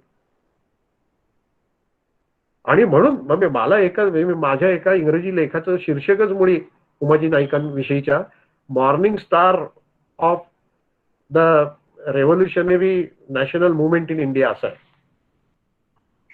आहे. या चळवळीचा शुक्रतारा तो आहे, आद्य क्रांतिकारक तो आहे. त्यामुळे राष्ट्रवादाची सुरुवात तिथे आहे. म्हणजे टिळकांपर्यंत येणारा राष्ट्रवाद जो आहे तो आधी निर्माण झालेला राष्ट्रवाद आहे. तो घेऊन आणि त्याच्यात आपल्या पद्धतीची भर घालत लोकमान्य टिळक पुढे जात आहेत. हा संदर्भ विसरून चालत नाही. शून्यातून नाही ते निर्माण झालेलं, निर्माण होत होतं. नेशन इन द मेकिंग, घडणीच्या अवस्थेतलं राष्ट्र आहे भारत हे. आणि त्यालाच वळण देत लोकमान्य टिळक काय आणि अन्य नेते काय हे पुढे जात आहेत. आणि ते पुढे जात असताना जसा ते आंदोलनात्मक राजकीय मार्ग स्वीकारतायत आणि राजकीय जागृती घडवून आणतायत, आंदोलनाच्या राजकारणातून, आंदोलनाच्या लोकशाही राजकारणातून, तसं सांस्कृतिक राजकारण ते एक उभं करतात. मी आपल्याला एवढंच सांगतो, कारण मला ते सगळं बोलायला आता वेळ अर्थातच अशा वेळेस नसतोच, तो कमीच पडतो किती बोलला तरी. म्हणून मी आपल्याला एवढंच सांगेन की मी अलीकडे म्हणजे 1 ऑगस्टच्या निमित्ताने 2 महत्वाचे विशेषांक निघाले. त्यातला एक लोकसत्तानी विशेषांक प्रकाशित केला आणि दुसरा अर्थातच केसरीनी केला. तर हे जे लोकमान्यांविषयीचे विशेषांक या दोन्ही अंकांमध्ये मी विस्तृत लेख लिहिलेले आहेत आणि आपले अजित कुमार जाधव यांच्याकडे मी ते पाठवलेले आहेत, नलावडे सरांकडे पण पाठवले. आपण ते माझी आपल्याला विनंती आहे की आपण नंतर ते जरूर वाचा, कारण त्यातला एक लेख जो आहे तो टिळक आगरकरांविषयी आहे. पण त्याला मी म्हटलंय टिळक आगरकरांचे विशिष्टाद्वैत. आता हे तत्वज्ञानात्मक शब्दप्रयोग आहे, आता मी जात नाही त्याच्यात, नाहीतर त्याच्यावरच सगळं भाषण होईल. पण टिळक आगरकरांकडे एका वेगळ्या नजरेने पाहण्याचा प्रयत्न आहे त्याच्यात. आणि दुसरा जो लेख आहे केसरीतला, त्याचं शीर्षकच मुळी लोकमान्यांची सांस्कृतिक रणनीती असं आहे. आणि म्हणून माझं म्हणणं असं आहे की जशी आंदोलनं महत्वाची, जशी ती घोषणा महत्वाची, तसं लोकमान्यांनी गीता रहस्याचं लेखन करणं हा सुद्धा राष्ट्रीय लढ्याचाच एक भाग आहे, हे विसरून चालत नाही. तळेगावचा कारखाना जो आहे, आवाजाचा काही प्रॉब्लेम आला तर तो काच कारखाना जो आहे तो सुरू व्हावा याच्यात पुढाकार घेणं ही सुद्धा राष्ट्रीय कृती आहे त्यांची. आणि साहित्य, नाटक, चित्रपट, सर्कस, मेळे यासारख्या सगळ्या, कीर्तन, या सर्व सांस्कृतिक माध्यमांचा उपयोग करून त्यांना उत्तेजन देणं, उत्सव सुरू करणं, शिक्षण संस्था चालवणं, वृत्तपत्र चालवणं, ही सगळी सांस्कृतिक लढ्याची त्यांची हत्यारं आहेत. आपल्याला New English School, Deccan Education Society, Fergusson College हे सगळं माहिती असतं, त्याच्याबद्दल बोलत नाही मी, पण त्याचं महत्व खूप आहे. और टिळकांचे नुसते शिक्षण या विषयावर 31 अग्रलेख आहेत, माहिती नसतं आपल्याला काही वेळा. खूप मूलभूत विचार मांडलेत. राष्ट्रीय शिक्षण चतुःसूत्रीत आहेच मुळी त्यांच्या.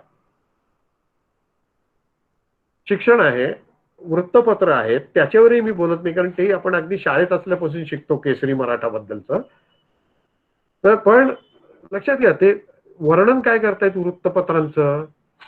तर हे वृत्तपत्रे ही आणि आमची ही वृत्तपत्र ही रयतेची कोतवाल आणि वकील आहेत असं ते म्हणतात. रयतेचे कोतवाल आणि वकील ही दृष्टी आहे. उत्सव केले, पण आज ज्या पद्धतीने चालतात तसे नाही केले. त्या उत्सवांविषयी सुद्धा लोकमान्य जे मांडत होते ते मांडताना बघा तुम्ही, आता राष्ट्रवाद ही संकल्पना आहे, ही सर्वसामान्य माणसाला एकदम समजतेच अशातला भाग नाही.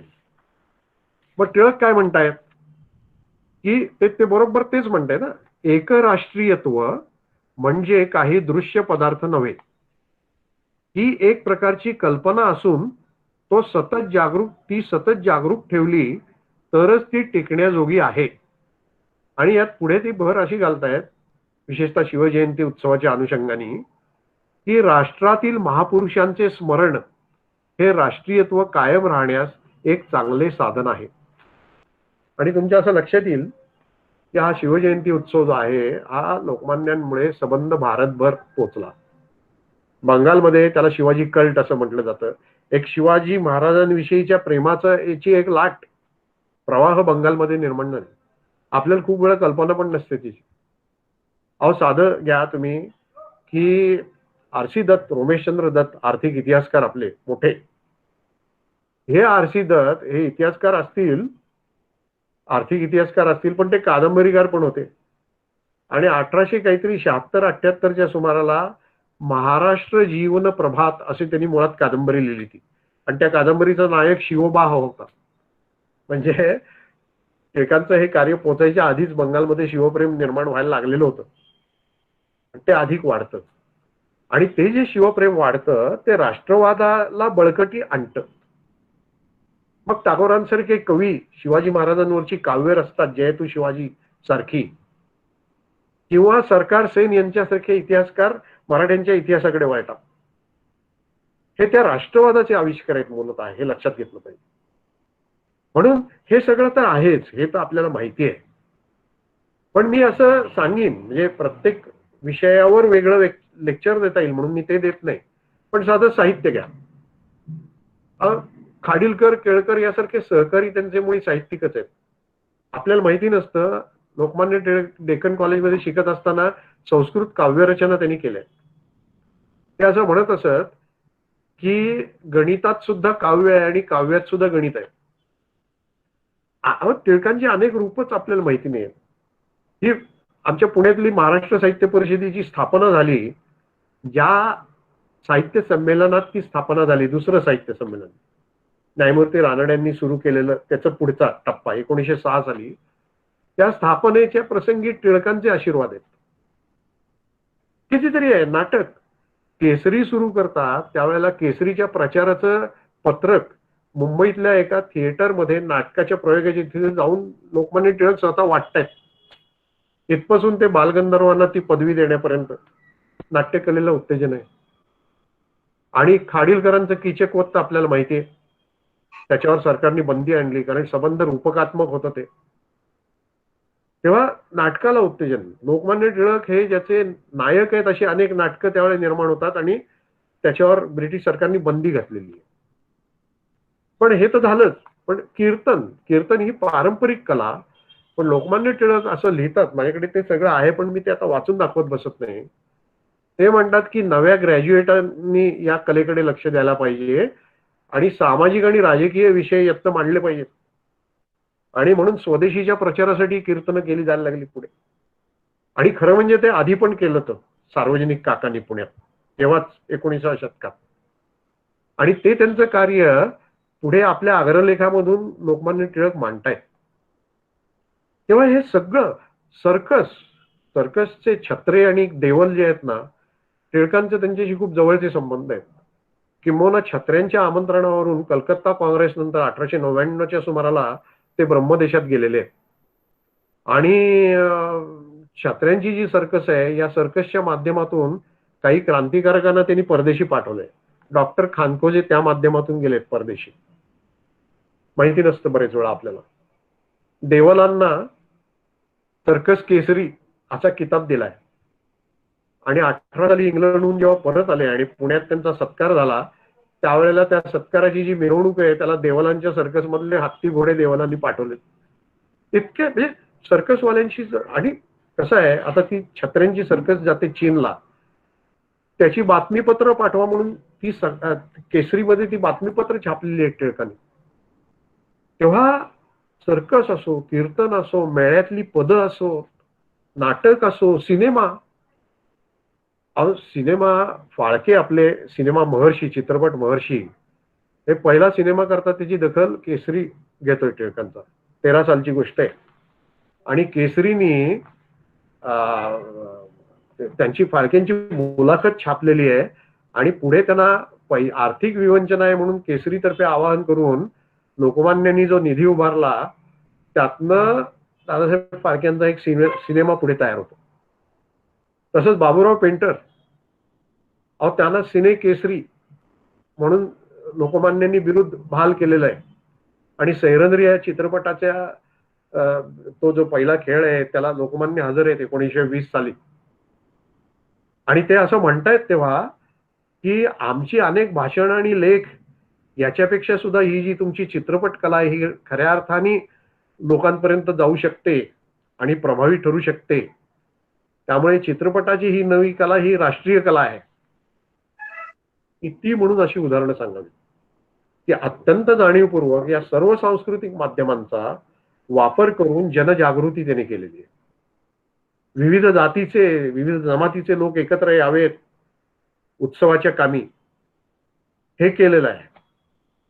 आणि म्हणून मी असं आर्थिक राष्ट्रवाद, आपल्याला कल्पना नसते की आर्थिक संदर्भात लोकमान्यांनी जी मांडणी केली ना त्याच्यावर व्याख्यानमाला होईल, अक्षरशः व्याख्यानमाला होईल. पण तुम्हाला एक साधी गंमत सांगतो. 1881 म्हणजे त्यांच्या कारकिर्दीच्या सुरुवातीचा काळ आहे. 13 फेब्रुवारी 1881 या दिवशीचं मराठामधलं विधान आहे लोकमान्यांचं. काय विधान आहे? ते म्हणतायत, we must become capitalist and enterprisers, a nation of traders, machine makers and shopkeepers. या आपण आता भांडवलदार आणि उद्योजक बनलं पाहिजे. ब्रिटिशांना शह देण्यासाठी आपणच उद्योगधंदे सुरू केले पाहिजेत आणि आपलं राष्ट्र हे व्यापाऱ्यांचं, यंत्रनिर्मात्यांचं आणि दुकानदारांचं राष्ट्र बनलं पाहिजे. कधी? 1881. आणि हे करताना ते कोणीतरी म्हणू शकेल अरे हे भांडवलशाही आहे, असं नाहीये. त्याच वर्षी 1881 साली लोकमान्य टिळक यांनी कार्ल मार्क्सचा परिचय प्रथमतः भारतीयांना करून दिला. आमचे फार मोठे इतिहासकार जे.व्ही. नाईक यांनी ते सगळं उजेडात आणलेलं आहे. 1881 मधले आपण पहा, मराठाचे अंक पहा, एप्रिल मे मधले अंक पहा, त्यात ते कार्ल मार्क्स आणि त्याचं साम्यवादाचं तत्वज्ञान याच्याविषयी लिहितायत. आणि हे मार्क्स विषयीचं भारतातलं पहिलं लेखन आहे. हे आता कम्युनिस्ट पार्टीच्या इतिहासात सुद्धा स्वीकारलं गेलेलं आहे. आपल्याला माहिती नसतात हे टिळक. म्हणजे मग टिळक काय भांडवलवादी होते का साम्यवादी होते? यातले खरं म्हणजे कोणीच नव्हते. ते भारतवादी होते. आणि म्हणून गीता रहस्यात सकल भारतवर्ष हिताकांक्षी असं स्वतःचं वर्णन ते करतायत. तर पुन्हा वेळेअभावी मी त्यांच्या या सगळे त्यांचे आग्रहलेख, कामगारांविषयी तर खूप आहे लेखन. आणि कामगारांचं त्यांचं नातं जे आहे, मगाशी आपल्या प्राचार्यांनी फार चांगला उल्लेख केला कॉम्रेड डांगे यांचा अण्णाभाऊंच्या संदर्भात. आणि खरोखरच आहे, म्हणजे अण्णाभाऊंवर तो सगळा प्रभाव आहे आणि म्हणूनच अण्णाभाऊंना टिळकांविषयीचं प्रेम आहे. आणि कॉम्रेड डांग्यांना पण आहे. डांग्यांचं भाषण मी ऐकलंय, काय आदराने ते लोकमान्यांविषयी बोलत होते ते. तर कामगारांविषयी लेखन आहे. शेतकऱ्यांविषयी लोकमान्य टिळकांचे 40 लेख आहेत. 40 शेतकऱ्यांच्या प्रश्नाविषयी.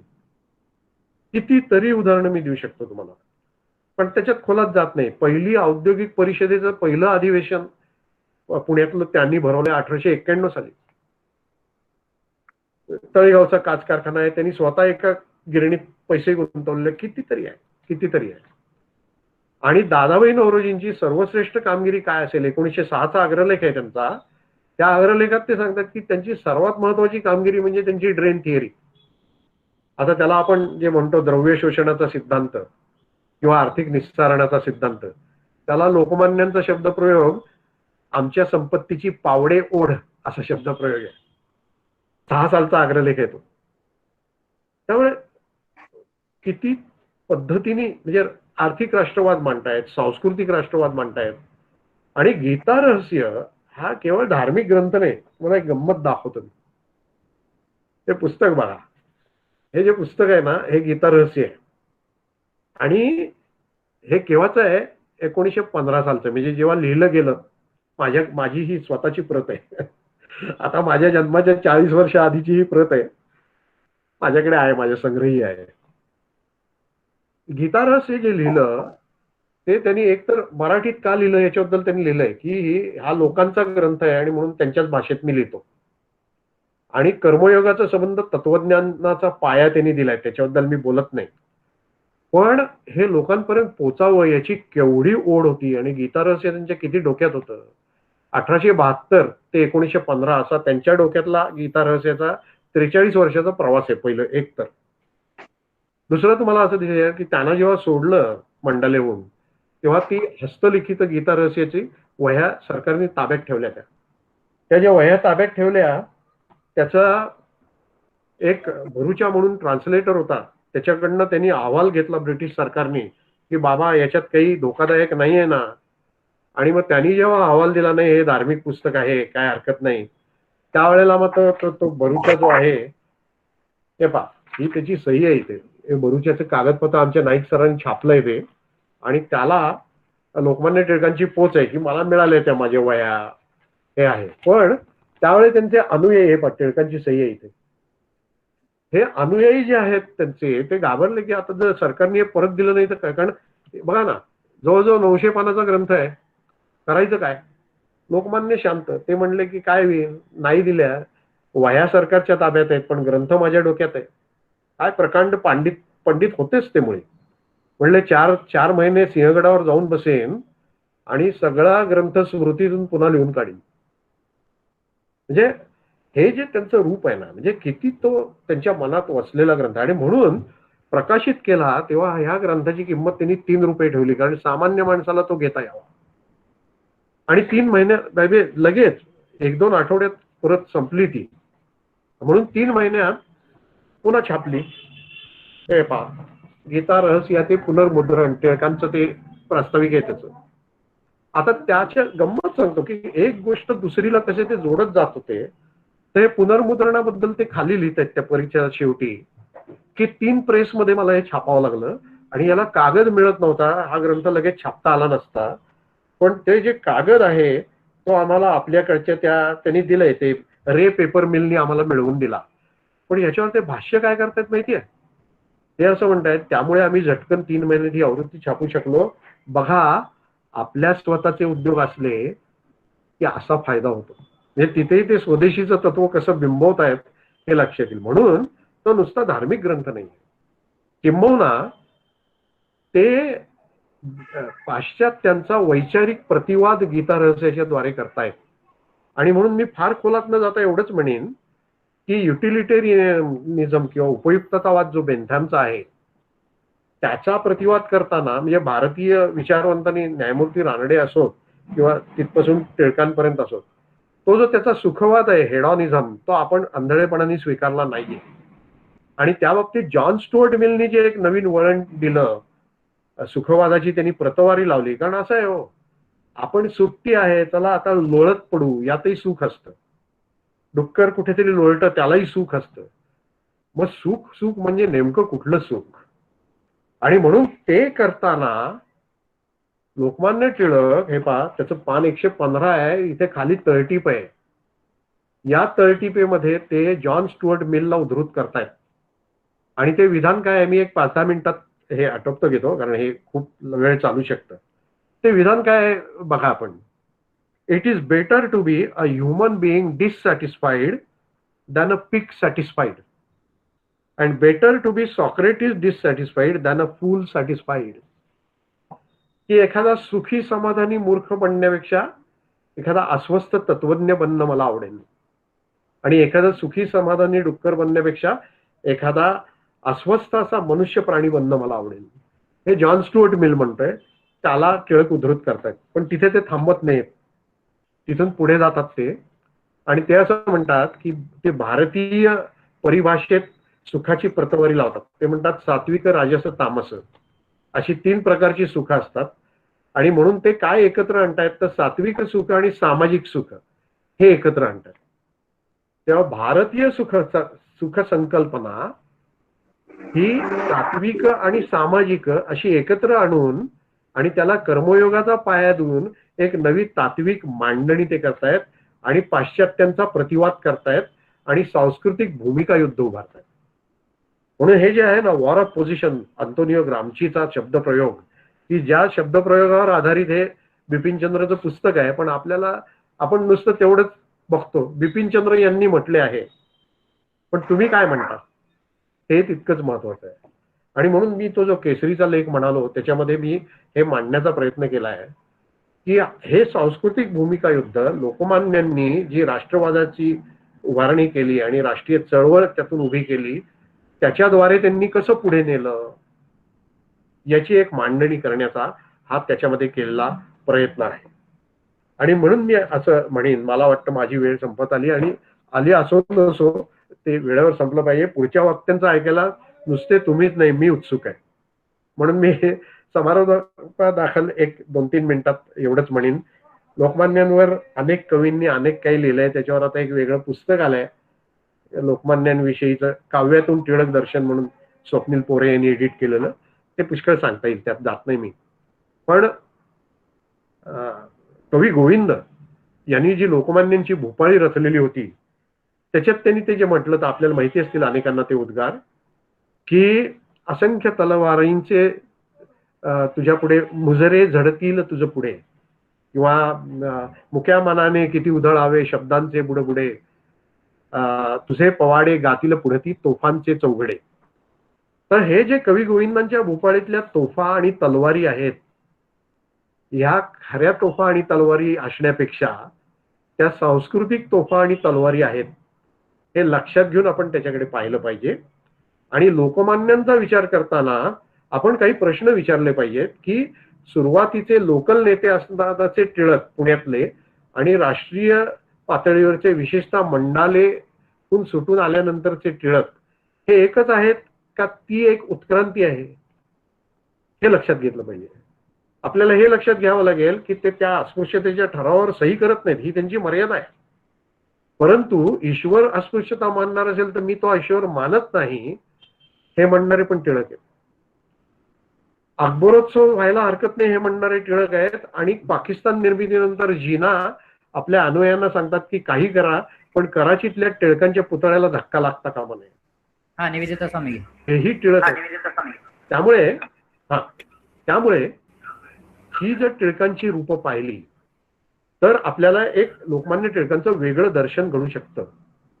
आणि म्हणून तशा प्रकारचं दर्शन घेऊन, लोकमान्यांचं असो वा राष्ट्रवादाचं असो, अशा प्रकारचं दर्शन घेऊन त्याबद्दल काही प्रश्न उभे करून आपण जर त्याची उत्तरं शोधली तर आपण आपलं इतिहासाचं भान अधिक सम्यक बनू शकेल, असं मला या निमित्ताने सांगावं असं वाटतं. आपण ही संधी दिलीत याच्याबद्दल मनापासून धन्यवाद. धन्यवाद सर. दलित साहित्यिक, कामगार साहित्यिक, मार्क्सवादी साहित्यिक अण्णाभाऊ यांच्याविषयी आपण विवेचन थोडक्यात सांगून राष्ट्रवादाची रूप, सोशलिझम ऑफ नॅशनलिझम, विविध संदर्भ देऊन टिळकांची भारतवादी विचारधारा विविध उदाहरणाद्वारे आमच्या समोर मांडलीत. निश्चितच आम्हाला मार्गदर्शक ठरेल. आपले पुनश्च एकदा धन्यवाद.